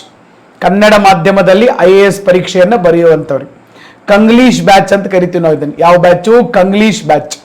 Kannada plus English. Explanation Kannada ಇಂಗ್ಲೀಷಲ್ಲಿ ಇರ್ತದೆ, ಸ್ಲೈಡ್ಗಳು ಇಂಗ್ಲೀಷಲ್ಲಿ ಇರ್ತವ. ನೆಕ್ಸ್ಟ್ ನೋಟ್ಸು ಇಂಗ್ಲೀಷಲ್ಲೂ ಕೊಡ್ತೀವಿ, ಕನ್ನಡದಲ್ಲೂ ಕೊಡ್ತೀವಿ. Preliminary paper CSAT general studies paper complete ಇದ್ರೊಳಗಡೆ ಕವರ್ ಆಗುವಂಥದ್ದು. ಈ ಒಂದು ಬ್ಯಾಚ್ 18ನೇ ತಾರೀಕು ಲಾಸ್ಟ್ ಡೇಟ್ ಇದೆ. 19ನೇ ತಾರೀಕು ನಿಮಗೊಂದು 12 ಅವರ್ ಸ್ಟ್ರಾಟಜಿ ಕ್ಲಾಸ್ ಅನ್ನೇ ಇರ್ತವೆ. ಬಹುಶಃ ಇಷ್ಟು ಡೀಟೇಲ್ ಯಾರೂ ಹೇಳಲಿಕ್ಕಿಲ್ಲ. 12 ತಾಸು ಮೊದಲು ನಾನು IAS ಬಗ್ಗೆ ನಿಮಗೆ ಇಂಟ್ರೊಡಕ್ಷನ್ ಕೊಡ್ತೀನಿ. ಇದು ಎಕ್ಸಾಮ್ ಏನು, ಇದ್ರಾಗ ಎಷ್ಟು ಪೋಸ್ಟ್ ಬರ್ತಾವ, ಎಷ್ಟು ರ್ಯಾಂಕಿಂಗು, ಹೆಂಗೆ ನೆಗೆಟಿವ್ ಮಾರ್ಕ್ಸ್ ಇರ್ತಾವ, ಟೈಮ್ ಮ್ಯಾನೇಜ್ಮೆಂಟ್ ಹೆಂಗೆ ಮಾಡಬೇಕು, ಯಾವ ರೀತಿ ಈ ಒಂದು ಪರೀಕ್ಷೆಗೆ ನಾವು ಶ್ರಮ ಹಾಕಬೇಕು. ಓಕೆ, ಸೊ ಫಸ್ಟ್ ಪೇಪರ್ನಾಗ ಏನೇನು ಸಿಲೆಬಸ್ಸು, ಸೆಕೆಂಡ್ ಪೇಪರ್ನಾಗ ಏನು, ಈಗಿನಿಂದ ಯಾವ ರೀತಿ ಮೇನ್ಸ್ಗೆ ಓದಬೇಕು, ಈಗಿನಿಂದ ಯಾವ ರೀತಿ ಆನ್ಸರ್ ರೈಟಿಂಗ್ ಪ್ರಾಕ್ಟೀಸ್ ಮಾಡಬೇಕು, ಇವೆಲ್ಲದ್ರ ಬಗ್ಗೆ ಒಂದು ಸ್ಟ್ರಾಟಜಿ ಕ್ಲಾಸ್ಗಳಿರ್ತವೆ. ಒಂದು 12 ಅವರ್ ಅದು. ಇದು ಮುಗಿತಾ ಇದ್ದಂಗೆ ನಮ್ಮ ಕ್ಲಾಸ್ಗಳು ಆರಂಭ ಆಗುತ್ತವೆ. ಓಕೆ, ಸೊ ಯಾರಿಗೆ ಇಂಟ್ರೆಸ್ಟ್ ಇದೆ ಅವ್ರ ಆಫೀಸ್ ನಂಬರ್ಗೆ ಕಾಲ್ ಮಾಡಿ ಸರ್ ಅವ್ರಿಗೆ ಮಾಹಿತಿಯನ್ನು ತಿಳ್ಕೊಳ್ಳೋಕೆ ಸಾಧ್ಯ ಆಗಿರಬೇಕು. ಇನ್ನು ನೆಕ್ಸ್ಟ್ ನಮ್ಮ ಫೇವ್ರೆಟ್ ಸಬ್ಜೆಕ್ಟ್, ನಿಮಗೂ ಭಾಳ ಫೇವ್ರೆಟ್ ಸಬ್ಜೆಕ್ಟ್ ಅಂತ ನಾನು ಅನ್ಕೊಂಡಿದ್ದೀನಿ. ನನಗಂತೂ ಭಾರಿ favourite subject, first favourite subject ಅನ್ನೇ ನಮ್ಮ Indian constitution, polity, Indian polity. ಎಷ್ಟು ಮಂದಿಗೆ ಫೇವ್ರೆಟ್ ಐತೆ ಸರ್? ಪಾಲಿಟಿ ನನಗೆ ಭಾರಿ ಫೇವ್ರೆಟ್ ಸಬ್ಜೆಕ್ಟ್ ಅನ್ನೋರು ಫುಲ್ ಜೋಶ್ನಾಗ ಒಂದು ಕ್ವಿಕ್ ಆಗಿ ಒಂದು ಲೈಕ್ ಬಟನ್ ಪ್ರೆಸ್ ಮಾಡಕ್ಕೆ ಸಾಧ್ಯ ಆಗಿರಬೇಕು. ಕ್ವಿಕ್ ಭಾಳ ನಮಗೂ ಪಾಲಿಟಿ ಹೇಳಕತ್ತೀವಿ ಅಂತಂದ್ರೆ ಮೈ ಮೇಲೆ ಸರ್ ನಮಗೂ ಅರಿವು ಇರಂಗಿಲ್ಲ. ಅಂಥ ಬೆಸ್ಟ್ ಸಬ್ಜೆಕ್ಟ್. ಅದರಾಗ ಪಾಲಿಟಿ ಒಳಗಡೆ ಮತ್ತೊಂದು ಸ್ವಲ್ಪ ಕರೆಂಟ್ ಅಫೇರ್ಸ್ ಮಿಕ್ಸ್ ಆತಂದ್ರೆ ಮುಗಿದ ಹೋಯ್ತು. ಓಕೆ, ಸೊ ಹಂಗೆ ಭಾಳ ಅದ್ಭುತವಾದಂಥ ಒಂದು ಸಬ್ಜೆಕ್ಟ್. ಮತ್ತು ಉಳಿದ ಎಲ್ಲ ಸಬ್ಜೆಕ್ಟ್ಗಳು ಎಕ್ಸಾಮ್ ಪಾಸ್ ಆಗೋತನ ಅಷ್ಟೆ. ಇದು ನೀವು ಒಬ್ಬ ಆಫೀಸರ್ ಆಗಿ ರಿಟೈರ್ಡ್ ಆಗೋ ಮಟ್ಟನೂ ಈ ಸಬ್ಜೆಕ್ಟ್ ನಿಮಗೆ ಬೇಕು. ಒಮ್ಮೆ ನೀವು ಆಫೀಸರ್ ಆದ್ರಿ ಸರ್, ಆಮೇಲೆ ಜಿಯೋಗ್ರಫಿ ಅಥವಾ ಹಿಸ್ಟ್ರಿ ಇವೆಲ್ಲ ನಿಮಗೆ ಭಾಳ ಅಷ್ಟು ಯೂಸ್ ಬರೋದಿಲ್ಲ. ಬಟ್ ಇದು ಸಬ್ಜೆಕ್ಟು ಕೊನೆತನ ನಿಮಗೆ ಕೈ ಹಿಡಿಯೋದನೆ, ನಿಮಗದು ಉಪಯೋಗ ಬರೋದನೆ. ಸೊ ಅಂಥ ಒಂದು ಸಬ್ಜೆಕ್ಟ್ ಭಾರತದ ಸಂವಿಧಾನ. ಸೊ ಇಂಡಿಯನ್ ಪಾಲಿಟಿಗೆ ಫಸ್ಟ್ ಶುರು ಮಾಡಬೇಕಾದಾಗ NCERT ಕ್ಲಾಸ್ 9th ಸ್ಟ್ಯಾಂಡರ್ಡ್ ಓದು. ಪೊಲಿಟಿಕಲ್ ಸೈನ್ಸ್ ಬುಕ್ ಇದೆ, ಡೆಮೋಕ್ರೆಟಿಕ್ ಪೊಲಿಟಿಕ್ಸ್ ಪಾರ್ಟ್ 1. 10th ಅಲ್ಲಿ ಇದೇ same political science democratic politics part 2 ಇದೆ. ಆಮೇಲೆ ನೆಕ್ಸ್ಟ್ ಭಾಳ ಇಂಪಾರ್ಟೆಂಟ್ ಬುಕ್ ಸರ್, ಭಾಳ ಇಂಪಾರ್ಟೆಂಟ್, ನನ್ನ ಫೇವ್ರೆಟ್ ಬುಕ್ಗಳಲ್ಲಿ ಮೊದಲನೇ ಸ್ಥಾನದಲ್ಲಿರುವಂಥ ಬುಕ್ ಇದು. ಇದಕ್ಕೆ ನೀವು ಅದಕ್ಕೆ ಸ್ಟಾರ್ ಹಾಕೊಂಡ್ಬಿಡ್ರಿ. ಈ ಬುಕ್ ಇವತ್ತ ತಗೊಂಡು ನೀವು ಓದಿದ್ರು ಭಾಳ ಬೆಸ್ಟ್, ಭಾಳ ಚಂದ ಐತೆ ಬುಕ್. ಇದನ್ನು ಓದಾಕತ್ರಪ್ಪ ಅಂತಂದ್ರೆ ಸಂವಿಧಾನ ಒಂದು ರೀತಿ ನಮ್ಮ ಡಾಕ್ಟರ್ BR ಅಂಬೇಡ್ಕರ್ ಅವರೇ ಬಂದು ನಿಮ್ಗೆ ಏನು ಬರೆದು ಹೇಳಕತ್ತಾರೇನಪ್ಪ ಅಂತ ಅನಿಸ್ತದೆ. ನನಗಂತೂ ಹಂಗೆ ಫೀಲ್ ಆಗೈತೆ. ಭಾಳ ಬೆಸ್ಟ್ ಬುಕ್ ಐತೆ. ಈ ಬುಕ್ ಮಿಸ್ ಮಾಡ್ಕೊಳಕ್ಕೆ ಹೋಗ್ಬೇಡ್ರಿ ಸರ್. NCERT ವೆಬ್ಸೈಟ್ನಾಗ ಹೋದ್ರೆ ಫ್ರೀ ಆಫ್ ಕಾಸ್ಟ್ PDF ಸಿಗ್ತದೆ. ಬರೀ 8 MB ಐತದೆ, ಫ್ರೀ ಆಫ್ ಕಾಸ್ಟ್ PDF ಸಿಗ್ತೈತಿ. ಅದನ್ನು ಡೌನ್ಲೋಡ್ ಮಾಡ್ಕೊಂಡು ಓದ್ರಿ. ಓಕೆ, ಗೋಲ್ಡ್ ಇದ್ದಂಗೆ ಐತೆ ಬುಕ್ ಮಾತ್ರ. ಇಂಥ ಅಲ್ಟಿಮೇಟ್ ಬುಕ್ ಐತೆ ಸರ್, ನೀವು ಓದಿ ನೋಡ್ರಿ, ಅವಾಗ ನಿಮಗೆ ಗೊತ್ತಾಗ್ತದೆ. ಪೊಲಿಟಿಕಲ್ ಸೈನ್ಸ್ ಏನಿದ್ರ ಹೆಸರು, ಇಂಡಿಯನ್ ಕಾನ್ಸ್ಟಿಟ್ಯೂಷನ್ ಅಟ್ ವರ್ಕ್. ಅದ್ಭುತ ಬುಕ್, ಭಾಳ ಅದ್ಭುತ ಬುಕ್ ಸರ್. ಓಕೆ, ಇವತ್ತು ಬೇಕಾದ್ರೆ ನೀವು ಟೈಮ್ ತೊಗೊಂಡು ಇವತ್ತಿನಿಂದನೇ ಶುರು ಮಾಡಿ. ಏನು ಇದನ್ನೇನು ಪುಸ್ತಕ ನೀವು ಒಮ್ಮೆ ಹೋಗಿ ಮಾರ್ಕೆಟ್ನಾಗ ಕೊಂಡ್ಕೊಂಡು ಬರಬೇಕಾದ ಅವಶ್ಯಕತೆ ಇಲ್ಲ, ಆಮೇಲೆ ಹೋಗಿ ಕೊಂಡ್ಕೊಂಡು ಬರ್ರಿ. ಬಟ್ ಮೊದಲು NCERT ವೆಬ್ಸೈಟ್ಗೆ ಹೋಗ್ರಿ, ಆ ಪುಸ್ತಕವನ್ನು ಡೌನ್ಲೋಡ್ ಮಾಡಿರಿ. Political science constitution at work. Okay, Indian constitution at work ಭಾರಿ ಬೆಸ್ಟ್ ಇದೆ, ಇದರಿಂದ ಶುರು ಮಾಡಿ. Next NCERT class 11 political science political theory. Political theory ಅಂದರೆ ಎಲ್ಲ ರೀತಿ ಪೊಲಿಟಿಕಲ್ ಥೇರಿ ಬರ್ತಾವೆ ಸರ್. ಓಕೆ, ಸೊ ಭಾಳ ಅದ್ಭುತವಾಗಿದೆ. ಇವನ್ನೆಲ್ಲ ನೀವು ಓದಾಕತ್ರೆ ನಮ್ಮ ಇಂಡಿಯನ್ ಪೊಲಿಟಿಕಲ್ ಸಿಸ್ಟಮ್ ಗೊತ್ತಾಗ್ತದೆ, ಅಮೇರಿಕನ್ ಪೊಲಿಟಿಕಲ್ ಸಿಸ್ಟಮ್ ಗೊತ್ತಾಗ್ತದೆ, ರಷ್ಯನ್ ಚೈನೀಸ್ ಪೊಲಿಟಿಕಲ್ ಸಿಸ್ಟಮ್ ಗೊತ್ತಾಗ್ತದೆ. ಭಾಳ ಅದ್ಭುತ. ಸ್ಕೂಲ್ ಬುಕ್ಸ್ ಅಂದ್ರೆ ಅವು ಗೋಲ್ಡ್ ಇದ್ದಂಗೆ, ಅವು ಬಟ್ ನಾವು ಸ್ಕೂಲ್ನಾಗ ಓದೋ ಮುಂದೆ ಅವನ್ನ ಅಷ್ಟು ಲಕ್ಷ ಕೊಟ್ಟು ಓದಿಲ್ಲ. ಬಟ್ ಈಗ ಓದೋವಂಥ ಟೈಮ್ ಬಂದೈತೆ, ಆ ಒಂದು ಸೌಭಾಗ್ಯ ಬಂದೈತೆ ನಮಗೆ. ಸೊ ಅದಕ್ಕೆ ಅದನ್ನು ಹಂಗೆ ತಿಳ್ಕೊಂಡು ನೀವು ಓದ್ಬೇಕು, ಪಾಸಿಟಿವ್ ಅಟಿಟ್ಯೂಡ್ ಇರ್ಬೇಕು. ಏನಪ್ಪ ನಾ AS ಮಾಡತ್ತನು, ನಮ್ಗೆ ಏನು ಸ್ಕೂಲ್ ಬುಕ್ ಓದಕ್ಕೆ ಹೇಳಕತ್ತಾರ, ಏನು ಪಾಲ್ತು ಹೇಳಕತ್ತಾರ ಹಂಗಂತಲ್ಲ. ನೀವು ದೊಡ್ಡ ಮನೆ ಕಟ್ಟಿದ್ರು ನೆಲದಾಗಿಂದನೇ ಹೋಗ್ಬೇಕು, ನೆಲ ಅಡ್ಡೆನ ಪಾಯ ಹಾಕ್ಬೇಕು ನೀವು, ಹೌದೋ ಇಲ್ಲೋ. ಸೊ ನೆಲದಾಗ ಎಷ್ಟು ಗಟ್ಟಿ ಇರ್ತೈತಿ ಅಷ್ಟು ಬಿಲ್ಡಿಂಗ್ ಚಲೋ ನಿಲ್ತೈತಿ. ಅದಕ್ಕೆ ನಿಮ್ಮದು ಫೌಂಡೇಶನ್ ಕರೆಕ್ಟ್ ಆಗಲಿ ಅಂತ ನನ್ನ ವಿಚಾರ. NCERT class 12 political science 1 sir, ಯಾವುದು contemporary world politics, super book. Contemporary world politics 1 and politics in India since independence. ಇದ್ರಾಗ ಎಲ್ಲ ಬರ್ತೈತೆ ಸರ್. ಎಮರ್ಜೆನ್ಸಿ ಬರ್ತೈತಿ, ನೆಹರು ಬರ್ತಾರ, ಇಂಡಿಯಾ ಮತ್ತು ಪಾಕಿಸ್ತಾನ, ಇಂಡಿಯಾ ಚೈನಾ ವಾರ್ ಬರ್ತೈತಿ, ಇಂದಿರಾ ಗಾಂಧಿ ಬರ್ತಾರ, ಎಮರ್ಜೆನ್ಸಿ ಬರ್ತೈತಿ, ಭೂದಾನ್ ಮೂಮೆಂಟ್ ಬರ್ತೈತಿ, ಹೌದಾ. ಆಮೇಲೆ ಆಂಟಿ ಡಿಫೆಕ್ಷನ್ ಲಾ, ಪಕ್ಷಾಂತರ ನಿಷೇಧ ಕಾಯ್ದೆ ಬರ್ತೈತಿ, ಪೋಖ್ರಾನ್ ಟೆಸ್ಟ್ಗಳು ಬರ್ತಾವ, ಏನೆಲ್ಲ ಬರ್ತಾವ ಸರ್. ಭಾರಿ ಬೆಸ್ಟ್ ಬುಕ್, ಪೊಲಿಟಿಕ್ಸ್ ಇನ್ ಇಂಡಿಯಾ ಸಿನ್ಸ್ ಇಂಡಿಪೆಂಡೆನ್ಸ್. ಓಕೆ, ಇವೆಲ್ಲ ಪುಸ್ತಕದಾಗ ಒಂದು ಪುಸ್ತಕ ಇವತ್ತು ಓದಕ್ಕೆ ಶುರು ಮಾಡ್ರಿ, ಉಳಿದಿದ್ದು ತೊಗೊಂಬಂದು ಓದ್ರಿ, ನಡೀತದೆ. ಓಕೆ, ಸಿಗ್ತಾವೆ ಇವೇನು. ಅಕಸ್ಮಾತ್ ನಿಮಗೆ ಈ ಪುಸ್ತಕ ಸಿಗಲಿಲ್ಲ ಅಂತಂದ್ರೆ ನೀವು ಪ್ರಿಂಟ್ಔಟು ತೆಗಿಸ್ಕೋಬೋದು, ಫ್ರೀ ಆಫ್ ಕಾಸ್ಟ್. NCERT ವೆಬ್ಸೈಟ್ನಾಗ ಹಾಕಿದ್ದಾರೆ ಸ್ಟ್ಯಾಂಡರ್ಡ್ ಟೆಕ್ಸ್ಟ್ ಬುಕ್ಸ್. ಇದಾದ್ಮೇಲೆ ಇನ್ನು ಸ್ಟ್ಯಾಂಡರ್ಡ್ ಯಾವುದು ಓದಬೇಕಪ್ಪ, ಒಂದೇ ಬುಕ್ ಸರ್. ಭಾರತದ ಸಂವಿಧಾನಕ್ಕೆ ಇಡೀ ದೇಶಾದ್ಯಂತ ಬಹಳಷ್ಟು ಜನ ರೆಫರ್ ಮಾಡುವಂಥ ಏಕೈಕ ಬುಕ್, ಬೈಬಲ್ ಅಂತ ಕರಿತೀವಿ ನಾವು. ಯಾವುದು? M. Laxmikanth. Okay, Indian polity by M. Laxmikanth. ಭಾರಿ ಬೆಸ್ಟ್ ಇದೆ, ಸೂಪರ್ ಬುಕ್ ಇದೆ. ಮೈನ್ಯೂಟ್ ಡೀಟೇಲ್ಸನ್ನು ಸರ್ ಇವರು ಕವರ್ ಮಾಡಿದ್ದಾರೆ. ನೆಕ್ಸ್ಟು ಭಾರತದ ಸಂವಿಧಾನ, PS ಗಂಗಾಧರ್ ಸರ್ ಅವರ ಪುಸ್ತಕ ಇದೆ. ಇದು ಕೂಡ ಬಹಳ ಅದ್ಭುತವಾದಂಥ ಒಂದು ಪುಸ್ತಕ. ತಾವು ಕನ್ನಡ ಮಾಧ್ಯಮದಲ್ಲಿ ಇದನ್ನು ಕೂಡ ರೆಫರ್ ಮಾಡಬಹುದು. ಬಟ್ ನಂದು ಪರ್ಸನಲ್ ಸಜೆಷನ್ ಏನಂತಂದ್ರೆ, ನೀವು ಲಕ್ಷ್ಮೀಕಾಂತ್ ಓದ್ರಿ, ಯಾವುದಾದ್ರೂ ವರ್ಡ್ ತಿಳಿಲಿಲ್ಲ ಅಂದ್ರೆ ಅವನ್ನ PS ಗಂಗಾಧರ್ ಸರ್ ಪುಸ್ತಕದಲ್ಲಿ ಓದ್ರಿ. ಯಾಕಂದ್ರೆ ಎರಡೂ ಪುಸ್ತಕ ಚೆನ್ನಾಗಿದಾವೆ, ಆದರೆ M. Laxmikanth dedicated for IAS ಸಲುವಾಗಿನೇ ಬರೆದಂಥ ಪುಸ್ತಕ. ಓಕೆ, ಅದನ್ನ ಓದ್ರಿ. ಮತ್ತೆ ನಮ್ಮ ಬ್ಯಾಚ್ ಕೋರ್ಸ್ ವಿದ್ಯಾರ್ಥಿಗಳಿಗಂತೂ ನಾವು ನೋಟ್ಸ್ ಕೊಟ್ಟಿದ್ವಿ. ನೀವು ಪಾಲಿಟಿ ನೋಟ್ಸ್ ನೋಡಿದ್ರಂದ್ರೆ ಸರ್ ಮುಗ್ದ ಹೋಯ್ತು. ಲಕ್ಷ್ಮೀಕಾಂತ್ ಸರ್ ಬುಕ್ ಇರ್ಬೋದು, ಗಂಗಾಧರ್ ಸರ್ ಬುಕ್ ಇರ್ಬೋದು. ಓಕೆ, ಸೊ ಒಂದು 7-8 ಪುಸ್ತಕ ನೋಡಿ ಪ್ಲಸ್ ಕರೆಂಟ್ ಅಫೇರ್ಸ್ ಆ್ಯಡ್ ಮಾಡಿ ನಾನು ನೋಟ್ಸ್ ಕೊಟ್ಟಿರ್ತೇನೆ. ಆ ನೋಟ್ಸ್ ಓದಿದ್ರೆ ನಿಮಗೆ ಬೇರೆ ಏನು ಓದೋದು ಬೇಕಾಗಿಲ್ಲ. I am 200% I am guarantee. 7 ಪುಸ್ತಕದಾಗ ಎಲ್ಲೆಲ್ಲಿಂದ ಏನೇನು ತಗೋಬೇಕು ಅನ್ನೋದು ತಗೊಂಡು ನಾನು ಕಂಪೈಲ್ ಮಾಡಿದ್ದೀನಿ. ನಮ್ಮ ಹಿಸ್ಟ್ರಿ ಅಥವಾ ಜಿಯೋಗ್ರಫಿದು ಕನ್ನಡ ಮೀಡಿಯಂ ಇರಲಿ, ಇಂಗ್ಲೀಷ್ ಮೀಡಿಯಂ ಇರಲಿ, ಅದ್ಭುತ ನೋಟ್ಸ್ ಇದಾವೆ. ಈವನ್ ಎಕನಾಮಿಕ್ಸ್ ಕೂಡ ಹಾಗೆ ಇರುವಂಥದ್ದು. ಓಕೆ, ಅದ್ರಾಗನ ಪಾಲಿಟಿ ಅಂತೂ ಈಗ ಎಂಜಾಯ್ ಮಾಡ್ತೇವೆ ನಾವು. ನೆಕ್ಸ್ಟ್ ಈಗ ಅತಿ ಶೀಘ್ರದಲ್ಲೇ ನಮ್ಮ ಆಫೀಸರ್ಸ್ ಅಡ್ಡಾದೊಳಗಡೆ ಪಾಲಿಟಿ ಕೋರ್ಸ್ ಬರಾಕತ್ತದ, ಸಿಂಗಲ್ ಸಬ್ಜೆಕ್ಟ್ ಕೋರ್ಸ್. ಓಕೆ, ಅದರಾಗನ ಪಾಲಿಟಿ ಕನ್ನಡ ಮೀಡಿಯಮ್ದಾಗೂ ಹೇಳ್ತಾನು, ಇಂಗ್ಲೀಷ್ ಮೀಡಿಯಮ್ದಾಗೂ ಹೇಳ್ತಾನೆ. ಸ್ಲೈಡ್ ಕನ್ನಡದಾಗ ಇರ್ತಾವೆ, ಎಕ್ಸ್ಪ್ಲನೇಷನ್ ಎರಡೂ ಮಾಧ್ಯಮದಲ್ಲಿ ನಾನು ಹೇಳಿರ್ತೀನಿ, ಅಲ್ಲಿ ನಿಮಗೆ ಗೊತ್ತಾಗ್ತದೆ. ಅದನ್ನು ಭಾಳ ಚಂದ ನಾವು ಬಿಡಿಸ್ಕೊಂಡು ತಗೊಂಡು. ನೆಕ್ಸ್ಟ್ ಇನ್ನು ಸರ್ ನಮ್ಮ ಸೆಕೆಂಡ್ ಮೋಸ್ಟ್ ಫೇವ್ರೆಟ್ ಸಬ್ಜೆಕ್ಟ್ ಯಾವುದಪ್ಪ? ನಮ್ಮ ಜಿಯೋಗ್ರಫಿ. ಓಕೆ, ಭಾರತದ ಭೂಗೋಳ ಶಾಸ್ತ್ರ ಭಾರಿ ಇಂಟ್ರೆಸ್ಟಿಂಗ್ ಆದಂಥ ಒಂದು ಸಬ್ಜೆಕ್ಟ್ ಸರ್, ಭಾರತದ ಭೂಗೋಳ ಶಾಸ್ತ್ರ. ಇಲ್ಲಿ ಫಸ್ಟ್ ಬರೋದು geography. NCERT class 6 the earth our habitat. ಭಾಳ ಚಂದ ಐತೆ ಸರ್ ಪುಸ್ತಕ. ಸಣ್ಣ ಹುಡುಗರಿಗೆ ಕತಿ ಹೇಳ್ದಂಗೆ ಐತೆ ಪುಸ್ತಕ. ಓದಾಕತ್ರ ನಿಮಗೆ ಊಟ ಮಾಡಕ್ಕೆ, ಟಿಫಿನ್ ಮಾಡಕ್ಕೆ, ನಿದ್ದೆ ಮಾಡಕ್ಕೆ ಮನಸ್ಸು ಬರೋದಿಲ್ಲ, ಅಷ್ಟು ಬೆಸ್ಟ್ ಬುಕ್ ಅದು. ಆರಾಮ್ ಒಂದು ಪೀಸ್ಫುಲ್ ವಾತಾವರಣದಲ್ಲಿ ರೂಮ್ ಮಾಡ್ರಿ, ಮನ್ಯಾಗ ಸಂತ್ಯಾಗ ಕುಂತು ಓದಾಕ್ ಹೋಗ್ಬೇಡ್ರಿ. ಒಂದು ಆರಾಮ್ ಎಲ್ಲೋ ಊರು ಹೊರಗಡೆ ಸರ್ ಒಂದು ರೂಮ್ ಮಾಡ್ರಿ, ಆರಾಮ್ ಕೂತ್ಕೊಂಡು ಓದ್ರಿ, ಮನಸ್ಸು ಶಾಂತಿ ಇರಿ. 5 ನಿಮಿಷ ಓದ್ಕೊಡಕ ಮನ್ಯಾಗ ಯಾರೋ ಅದಕ್ಕೆ ಕರೆದ್ರು ಇದಕ್ಕೆ ಕರೆದ್ರು ಹಿಂಗೆಲ್ಲ ಮಾಡಕ್ಕೆ ಹೋಗ್ಬೇಡ್ರಿ. ಹಂಗೆ ಮಾಡಿದರೆ ನಿಮಗೆ ಈ ಪುಸ್ತಕಗಳ ಮೇಲಿನ ಮಹತ್ವನೇ ಗೊತ್ತಾಗೋದಿಲ್ಲ. ಅದಕ್ಕೆ ನಾ ಹೇಳತ್ತೇನೆ. ಓಕೆ, ಸೊ ಮನ್ಯಾಗನ ನೀವು ಓದ್ತೇನಪ್ಪ ಅಂತಂದ್ರೆ ಮೇಲ್ಗಡೆ ಎಲ್ಲರ ಒಂದು ನಿಮ್ದೊಂದು ಬೇರೆ ರೂಮ್, ಸಪ್ರೇಟ್ ರೂಮ್ನಾಗ ಕುಂತು ಆರಾಮ್ಸಿರ್ಬೋದು. ನೀವು ಮನ್ಯಾಗ ರೂಮ್ನಾಗ ಒಳಗೆ ಹೋಗಿ ಮುಂದೆ ಹೇಳ್ಬಿಡ್ರಿ 2 ತಾಸು ನಂಗೆ ಯಾರೂ ಕರೆಯಂಗಿಲ್ಲಂತೆ. ಹಂಗಂದ್ರೆ ಈ ಒಂದು ಪುಸ್ತಕಗಳ ಮೇಲೆ ನಿಮಗೆ ಪ್ರೀತಿ ಹುಡ್ತೈತೆ, ಕುತೂಹಲ ಹುಡ್ತೈತೆ ಸರ್. ಅಂಥ ಪುಸ್ತಕಗಳು 5 ನಿಮಿಷ ಓದೋದು, 2 ನಿಮಿಷ ಹೋಗಿ ಬರೋದು, ಮತ್ತೆ ಹೋಗೋದು, ಒಂದು 5 ನಿಮಿಷ ವಾಟ್ಸಪ್ ನೋಡೋದು, ಇಂಥದ್ದು ಮಾಡ್ಕೋತ ಕುಂತ್ರೆ ಸೆಲೆಬ್ರೇಷನ್ ಆಗ್ತದೆ. ಈಗ ಹೇಳತ್ತೇನೆ ನಾನು, ಯಾಕಂದ್ರೆ ಮುಂದೆ ಗೋಲ್ಡ್ ಇಟ್ಕೊಂಡು ಸರ್ ಎಲ್ಲೆಲ್ಲರ ಲಕ್ಷ ಇಟ್ಕೊಳಕ್ಕೆ ಹೋಗ್ಬೇಡ್ರಿ. ಅದಕ್ಕೆ ಹೇಳ್ತೇನೆ, ಭಾಳ ಬೆಸ್ಟ್ ಬುಕ್ಸ್ ಅದಾವೆ sir. So class 7th our environment. Next class 8th resource and development. ಇದಾದ್ಮೇಲೆ sir class 9th fundamentals of physical geography. ಎಲ್ಲ ಐತೆ ಸರ್, ಇದ್ರೊಳಗೆ ಏನಿಲ್ಲ. ಕ್ಲಾಸ್ 11th ಒಳಗಡೆ ಸರ್ ಎಲ್ಲ ಐತಿ. Fundamentals of physical geography. ಇದ್ರಾಗ ನಮ್ಮ ಮಾನ್ಸೂನ್ ಬಗ್ಗೆ ಐತಿ, ಪ್ರೆಷರು, ಟೆಂಪ್ರೇಚರು ಎಲ್ಲ A to Z. Indian physical environment, Himalayas ಬಗ್ಗೆ ಐತಿ, ಆ ಥಾರ್ ಡೆಸರ್ಟ್ ಬಗ್ಗೆ ಐತಿ, ಪೆನಿನ್ಸುಲಾರ್ ಪ್ಲಾಟೂ ಬಗ್ಗೆ ಐತಿ, ವೆಸ್ಟರ್ನ್ ಈಸ್ಟರ್ನ್ ಕೋಸ್ಟ್ ಬಗ್ಗೆ ಐತಿ, ಆಮೇಲೆ ಪೂರ್ವಾಂಚಲ್ ಹಿಲ್ಸ್ ಬಗ್ಗೆ ಐತಿ. ಭಾಳ ಚಂದ.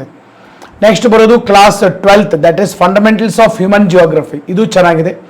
ಕ್ಲಾಸ್ 12th ಇನ್ನೊಂದು ಇಂಡಿಯಾ ಪೀಪಲ್ ಆ್ಯಂಡ್ ಇಕಾನಮಿ, ಸ್ವಲ್ಪ ಡೆಮೋಗ್ರಫಿ, ಜನಸಂಖ್ಯೆ ಬಗ್ಗೆ, ಆಮೇಲೆ ಕೆಲವು ಬೆಳೆಗಳ ಬಗ್ಗೆ, ಅಗ್ರಿಕಲ್ಚರ್ ಬಗ್ಗೆ, ಇದೆಲ್ಲ ಇದ್ರೊಳಗಡೆ ಇದೆ ಸರ್. ಇದನ್ನು ಓದ್ರಿ. ಇದಾದ್ಮೇಲೆ ಸ್ಟ್ಯಾಂಡರ್ಡ್ ಬುಕ್ ಒಂದು ಓದ್ರಿ. ಆ್ಯಕ್ಚುಲಿ ಜಿಯೋಗ್ರಫಿ NCERT ಓದ್ರೆ ಮುಗ್ದ ಹೋಗಿರ್ತೈತೆ. ಆದರೂ ನೀವು ಒಂದು ಯಾವ್ದು ಓದಬೇಕು, certificate physical and human geography by GC Leong, ಗೋಚಿಂಗ್ Leong ಅಂತ ಬರ್ತೈತೆ ಒಂದು ಬುಕ್. ಭಾಳ ಚಂದ ಇದೆ ಸರ್. ಇದರ ಪಾರ್ಟ್ 1 ಓದ್ರಿ, ಪಾರ್ಟ್ 2 ಏನು ಓದೋ ಅವಶ್ಯಕತೆ ಇಲ್ಲ, ಬಟ್ ಪಾರ್ಟ್ 1 ವೆರಿ ಇಂಪಾರ್ಟೆಂಟ್, ಚೆನ್ನಾಗೈತಿ, ಅದನ್ನು ಓದ್ರಿ. ಅದು ನಮ್ಮ ಫಿಸಿಕಲ್ ಜಿಯೋಗ್ರಫಿನೇ ಇದೆ. ಇದರ ಜೊತೆಗೆ ಜಿಯೋಗ್ರಫಿ ಒಳಗಡೆ ಯಾವಾಗಲೂ ಸರ್ ಒಂದು ಅಟ್ಲಾಸ್ ಇರಬೇಕು. ನಾನು ರೆಫರ್ ಮಾಡುವಂಥದ್ದು ಓರಿಯೆಂಟ್ ಬ್ಲ್ಯಾಕ್ಸಾನ್ ಅಟ್ಲಾಸ್ ಇರಲಿ. ಇದ್ರಾಗ ನಿಮಗೆ India map, world map, Karnataka map ಎಲ್ಲ ಫಿಸಿಕಲ್ ಮತ್ತು ಪೊಲಿಟಿಕಲ್ ಮ್ಯಾಪ್ ಇರ್ತವೆ. ಅಥವಾ ಅದರ ಜೊತೆಗೆಲ್ಲ ಇದನ್ನು ತಗೊಳ್ಳಿಲ್ಲ ಅಂದರೆ ಆಕ್ಸ್ಫರ್ಡ್ ಆದರೂ ತೊಗೊಳ್ರಿ, ಯಾವುದಾದ್ರೂ ಒಂದು ತೊಗೊಂಡ್ರೆ ಸಾಕು. ಇನ್ನು ಕನ್ನಡ ಮೀಡಿಯಂ ಒಳಗಡೆ, Kannada medium geography sir 6th to 12th standard ಎಲ್ಲ ಪುಸ್ತಕ ಓದಿ ಮುಗಿಸ್ರಿ. ಕನ್ನಡ ಮಾಧ್ಯಮದಲ್ಲಿ ಮುಖ್ಯ ಪರೀಕ್ಷೆಯನ್ನು ಬರೀತಕ್ಕಂಥ ವಿದ್ಯಾರ್ಥಿಗಳು. ನೆಕ್ಸ್ಟ್ ಇನ್ನು ಸ್ಟ್ಯಾಂಡರ್ಡ್ ಪುಸ್ತಕ ಸರ್, ಇಂಗ್ಲೀಷ್ನಾಗ ಸಹಿತ ಪುಸ್ತಕ ಇಲ್ಲ ಸರ್, ಹೇಳ್ತೇನೆ ನಾನು. ಕೆಲವು ಮಂದಿ ಇತ್ತೀಚೆಗೆ, ಕೆಲವು ಮಂದಿ ಕಡಿಮೆ ಆದರೂ ಕೆಲವು ಮಂದಿ ಸುಮ್ಮನೆ ಹಂಗೆ ಹೊಡಿತಿರ್ತಾರೆ ಡೈಲಾಗ್, ಕನ್ನಡದಲ್ಲಿ ಯಾವ ಪುಸ್ತಕ ಇಲ್ರಿ, ಇಲ್ಲಿ ತೆಗೆದು ನೋಡ್ರಿ.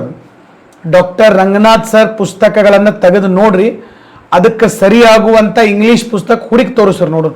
ಆ ನಮೂನಿ ಬರ್ದಾರೆ ಸರ್. ಅದು ಭಾಳ ಅದ್ಭುತವಾದಂಥ ಪುಸ್ತಕ. ಓಕೆ, ಪೋಲಾರ್ ವರ್ಟೆಕ್ಸ್, ಧ್ರುವೀಯ ಗಾಳಿ, ಯಾವ ಇಂಗ್ಲೀಷ್ ಪುಸ್ತಕನಾಗೂ ಇಲ್ಲ, ರಂಗನಾಥ್ ಸರ್ ಪುಸ್ತಕನೇ ಕವರ್ ಮಾಡಿದ್ದಾರೆ ಅದು. ಓಕೆ, ಭಾಳ ಅದ್ಭುತ ವಿಷಯಗಳಿದಾವೆ, ಆ ಪುಸ್ತಕ ತಗೋರಿ. ಪ್ರಾಕೃತಿಕ ಭೂಗೋಳ ಶಾಸ್ತ್ರದ ಪರಿಚಯ, ರಂಗನಾಥ್ ಸರ್. ಪ್ರಾಕೃತಿಕ ಭೂಗೋಳ ಶಾಸ್ತ್ರದ ಮೂಲ ತತ್ವಗಳು ಅಂತ ಇದೆ, fundamentals of physical geography, doctor Ranganath sir, super book. Indian geography, ಆಮೇಲೆ ಪ್ರಪಂಚದ ಭೂಗೋಳ ಶಾಸ್ತ್ರ, ಮತ್ತೆ ನೀವು KS ಬರೆಯೋರು ಕರ್ನಾಟಕ ಭೂಗೋಳ ಶಾಸ್ತ್ರನೂ ಇದೆ ಸರ್. ಓಕೆ, ಅನ್ಡಿಸ್ಪ್ಯೂಟೆಡ್ ಬುಕ್ ಇದು. ಒಂದೇ ಒಂದು ಸಣ್ಣ ಅದರ ಬಗ್ಗೆ ಸರ್ ನೆಗೆಟಿವ್ ಮಾತಿಲ್ಲ, ಅಂಥ ಪುಸ್ತಕ.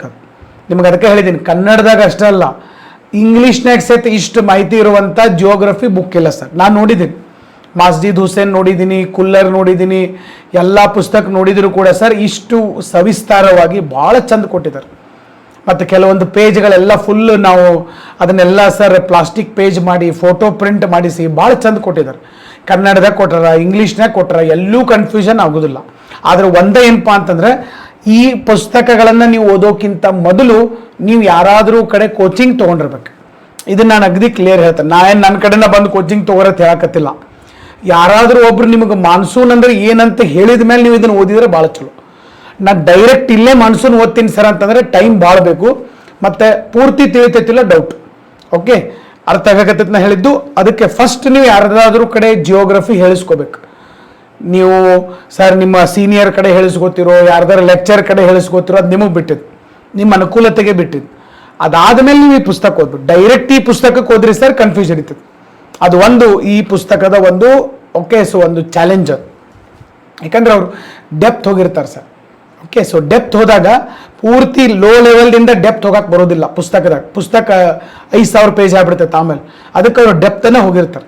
ಅಥವಾ ನೀವು NCERT ಓದಿದ್ಮೇಲೆ ಸ್ವಲ್ಪ ಮಟ್ಟಿಗೆ ಅದು ಈಸಿ ಕೂಡ ಆಗಬಹುದು. ನೆಕ್ಸ್ಟ್ ಸರ್ ಇನ್ನು ನಮ್ಮ ಅರ್ಥಶಾಸ್ತ್ರ, ಎಕನಾಮಿಕ್ಸ್. ಸರಿ, ಎಕನಾಮಿಕ್ಸ್ ಬಗ್ಗೆ ನಾವು ನೋಡೋದಾತಂದ್ರೆ NCERT ಕ್ಲಾಸ್ 9th ಎಕನಾಮಿಕ್ಸ್ ಇದೆ, class 10th understanding economic development, class 11th Indian economic development. ಇದು ಚೆನ್ನಾಗಿದೆ ಸರ್. ಇವೆರಡೂ ನೀವು ಓದ್ರಿ, ಬಟ್ ಇದನ್ನು ಸ್ವಲ್ಪ ಲಕ್ಷ್ಯ ಕೊಟ್ಟು ಓದ್ರಿ ಸರ್, ಚೆನ್ನಾಗಿದೆ ಎಕನಾಮಿಕ್ಸ್ ಒಳಗಡೆ. ಆಮೇಲೆ ನಮ್ಮ 6ರಿಂದ 10ನೇ ತರಗತಿಯವರೆಗಿನ ಅರ್ಥಶಾಸ್ತ್ರದ ಪುಸ್ತಕಗಳನ್ನು ಓದ್ರಿ. ಮತ್ತು ಇದ್ರಾಗ ಇನ್ನೊಂದು sir macro and micro economic ಅಂತ ಬರ್ತೈತೆ 11th to 12th ಸ್ಟ್ಯಾಂಡರ್ಡ್. ಅದರಾಗ ನೀವು ಮ್ಯಾಕ್ರೋ ಎಕನಾಮಿಕ್ ಓದ್ರಿ ಸರ್. ಓಕೆ, ಮೈಕ್ರೋ ಓದಕ್ಕೆ ಹೋಗ್ಬೇಡ್ರಿ, ಮೈಕ್ರೋ ನಮಗೆ ಅವಶ್ಯಕತೆ ಇಲ್ಲ, ನೋ. ಓಕೆ, 11ನೇ 12ನೇದೊಳಗಡೆ ಮ್ಯಾಕ್ರೋ ಎಕನಾಮಿಕ್ಸ್ ಓದ್ರಿ. ಇದ್ರಾಗ FDI, share market, dollar, rupee ಇವೆಲ್ಲ ಬರ್ತಾವೆ. ಮೈಕ್ರೋ ಎಕನಾಮಿಕ್ಸ್ದಾಗ ಬರೀ ಥಿಯರಿಗಳು, ಒಂದು ಸ್ವಲ್ಪ ಪ್ರಾಕ್ಟಿಕಲ್ ಪ್ರಾಬ್ಲಮ್ಗಳು, ಫಾರ್ಮುಲಾ ಇವೆಲ್ಲ ಏನು ನಮಗೆ ಬೇಕಾಗಿಲ್ಲ. ಓಕೆ, ಮ್ಯಾಕ್ರೋ ಎಕನಾಮಿಕ್ಸ್ ಒಂದು ಓದ್ರಿ, ಅದನ್ನ ಇಲ್ಲಿ ಬರೆದಿಲ್ಲ ಅವ್ರು, ಮಿಸ್ ಮಾಡಿದ್ದಾರೆ, ಟೈಪ್ ಮಾಡೋ ಮುಂದೆ ಏನೋ ಮಿಸ್ ಆಗೈತಿ, ಅದನ್ನು ಓದ್ರಿ sir. Macro economic 11th and 12th ಸ್ಟ್ಯಾಂಡರ್ಡ್ದಾಗ ಐತಿ ಸರ್ ಮ್ಯಾಕ್ರೋ ಎಕನಾಮಿಕ್ಸ್. ನೆಕ್ಸ್ಟು ಇನ್ನು standard book sir, standard book ಭಾರಿ ಬೆಸ್ಟ್ ಬುಕ್ ಅದಾವ ಇಂಡಿಯನ್ ಎಕನಾಮಿಕ್. ಒಂದು ನಿತಿನ್ ಸಿಂಘಾನಿಯಾ ಇತ್ತೀಚೆಗೆ ಬಂದೆ ಸರ್. ಓಕೆ, ನಿತಿನ್ ಸಿಂಘಾನಿಯಾ ಇದೆ, ರಮೇಶ್ ಸಿಂಗ್ ಇದೆ, ಟಾಟಾ ಮ್ಯಾಗ್ರೋ-ಹಿಲ್ ಪಬ್ಲಿಕೇಶನ್. ರಮೇಶ್ ಸಿಂಗ್ ಇದೆ. ಇದನ್ನು ಭಾಳ ಜನ ರೆಫರ್ ಮಾಡ್ತಾರೆ ಸರ್. ಇಂಡಿಯಾದೊಳಗಡೆ ಹೈಯೆಸ್ಟ್ ಇದನ್ನು ರೆಫರ್ ಮಾಡ್ತಾರೆ. ಇನ್ನೊಂದು ವಿವೇಕ್ ಸಿಂಗ್ ಅಂತಿದೆ, ಅದನ್ನು ನೀವು ರೆಫರ್ ಮಾಡ್ಬೋದು. ಓಕೆ, ಸೊ ಇದ್ರ ಜೊತೆಗೆ ನೀವು ಸ್ಪೆಕ್ಟ್ರಮ್ ಪಬ್ಲಿಕೇಶನನ್ನು ರೆಫರ್ ಮಾಡ್ಬೋದು. ಆಮೇಲೆ ಶ್ರೀರಾಮ್ IAS ನೋಟ್ಸ್ ಇದೆ, ಅದನ್ನು ನೀವು ರೆಫರ್ ಮಾಡ್ಬೋದು. ಬಟ್ ನನ್ನ ಪ್ರಕಾರ ಒಂದು ಸ್ಟ್ಯಾಂಡರ್ಡ್ ಹೋಗ್ಬಿಡ್ರಿ, ರಮೇಶ್ ಸಿಂಗ್ ಸ್ಟ್ಯಾಂಡರ್ಡ್ ಭಾಳ ಚಂದ ಇದೆ ಸರ್ ಪುಸ್ತಕ. ಓಕೆ, ಇನ್ನು ನಮ್ಮ ಕನ್ನಡ ಮಾಧ್ಯಮದಲ್ಲಿ ಸರ್, ಕನ್ನಡದಲ್ಲಿ ಓದ್ಬೇಕಂದ್ರೆ HRK ಇದೆ, ಭಾಳ ಬೆಸ್ಟ್ ಇದೆ ಬುಕ್. ಓಕೆ, ಸುಮಾರು ಒಂದು 10-15 ವರ್ಷದಿಂದ ವಿದ್ಯಾರ್ಥಿಗಳದನ್ನು ರೆಫರ್ ಮಾಡ್ತಾ ಇದ್ದಾರೆ. ಅದರ ಜೊತೆಗೆ ಇತ್ತೀಚೆಗೆ ಒಂದು ಬುಕ್ ಬಂದಿದೆ, ಗರಣಿ ಕೃಷ್ಣಮೂರ್ತಿ ಸರ್ದೊಂದು ಪುಸ್ತಕ ಬಂದಿದೆ. Okay, so Garani Krishnamurthy sir ಪುಸ್ತಕ ಕೂಡ ಅದು ಕೂಡ ಚೆನ್ನಾಗಿದೆ. ಸೊ ಅವರು ಇತ್ತೀಚಿನ ಟ್ರೆಂಡ್ ಎಲ್ಲ ಅದರೊಳಗಡೆ ಕವರ್ ಮಾಡಿದ್ದಾರೆ. Karnataka economic survey, Indian economic survey, ಇದನ್ನೆಲ್ಲ ಭಾಳ ಚಂದ ಕವರ್ ಮಾಡಿದ್ದಾರೆ ಸರ್. ಆಫ್ಲೈನ್ ಇನ್ಸ್ಟಿಟ್ಯೂಟಲ್ಲಿ ನಾನು ಅವರು ಕೂಡ ಕೆಲಸ ಮಾಡಿದ್ದೀವಿ, ನಮ್ಮ ಕಲೀಗು ಕೂಡ ಹೌದು. ಸೊ ಭಾಳ ಚೆನ್ನಾಗಿದೆ ಸರ್ ಗರಣಿ ಕೃಷ್ಣಮೂರ್ತಿ ಸರ್ ಪುಸ್ತಕ, ಅದನ್ನು ಕೂಡ ನೀವು ರೆಫರ್ ಮಾಡ್ಬೋದು. HRK ಆದರೂ ಮಾಡ್ಬೋದು, ಗರಣಿ ಕೃಷ್ಣಮೂರ್ತಿ ಸರ್ ಪುಸ್ತಕವನ್ನಾದರೂ ತಾವು ರೆಫರ್ ಮಾಡಬಹುದು. ಓಕೆ, ಇದು ಸ್ಟ್ಯಾಂಡರ್ಡ್ ಬುಕ್. Next environment. ಭಾಳ ಜನ ನೆಗ್ಲೆಕ್ಟ್ ಮಾಡ್ತಾರೆ, ಆದರೆ ಕ್ವಶನ್ ಪೇಪರ್ ತೆಗೆಯೋರು ನೆಗ್ಲೆಕ್ಟ್ ಮಾಡೋದಿಲ್ಲ, ಅವ್ರು ತೆಗೆದೇ ಬಿಡ್ತಾರೆ. ಅಂಥ ಸಬ್ಜೆಕ್ಟ್ ಯಾವುದಪ್ಪ ಅಂತಂದ್ರೆ ಎನ್ವಿರಾನ್ಮೆಂಟ್ ಆ್ಯಂಡ್ ಇಕಾಲಜಿ, ಪರಿಸರ ಅಧ್ಯಯನ. ಇತ್ತೀಚೆಗೆ ಭಾಳ ಕ್ವಶನ್ ಬರ್ತಾ ಇದ್ದಾವೆ. ಇದಕ್ಕೆ ಯಾವ್ಯಾವ ಪುಸ್ತಕಗಳನ್ನು ಸರ್ ನೀವು ಓದಬೇಕು? ಇದಕ್ಕೆ NCERT 12th ಸ್ಟ್ಯಾಂಡರ್ಡ್ದಾಗ ಲಾಸ್ಟ್ 4 ಚಾಪ್ಟರ್ ಪುಸ್ತಕ ಅಷ್ಟೆ. ಅದು ಯಾವ subject sir? Biology. NCERT class 12ದಾಗ last 4 chapter, they are related to ecology and environment. ಅದನ್ನು ಸ್ವಲ್ಪ ಓದ್ರಿ. ಕನ್ನಡ ಮಾಧ್ಯಮದಲ್ಲಿ ಸರ್ K ಭೈರಪ್ಪ ಅಂತ ಪುಸ್ತಕ ಇದೆ, ಅದು ಭಾಳ ಚೆನ್ನಾಗಿದೆ.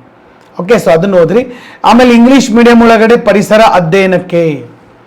ಓಕೆ, ಪರಿಸರ ಅಧ್ಯಯನಕ್ಕೆ ಏನಿದೆಪ್ಪ ಅಂತಂದ್ರೆ ಚೆನ್ನೈದಿಂದ ಒಂದು ಬುಕ್ ಬರ್ತದೆ. ಚೆನ್ನೈದಿಂದ ಸರ್ ಒಂದು IASಗನೆ ಒಂದು ಬುಕ್ ಇದೆ, that is environmental science. Okay, so environmental ಸೈನ್ಸ್ಗನೆ ಸರ್. ಓಕೆ, ಸೊ ಅದು ಕೂಡ ಬಹಳ ಚೆನ್ನಾಗಿರುವಂಥ ಪುಸ್ತಕ ಇದೆ. ಅದನ್ನೇ ಇವರು ಸೇಮ್ ಕನ್ನಡದಲ್ಲಿ ಇದ್ದಂಗೆ K ಭೈರಪ್ಪ ಅವರ ಪುಸ್ತಕ ಇರುವಂಥದ್ದು.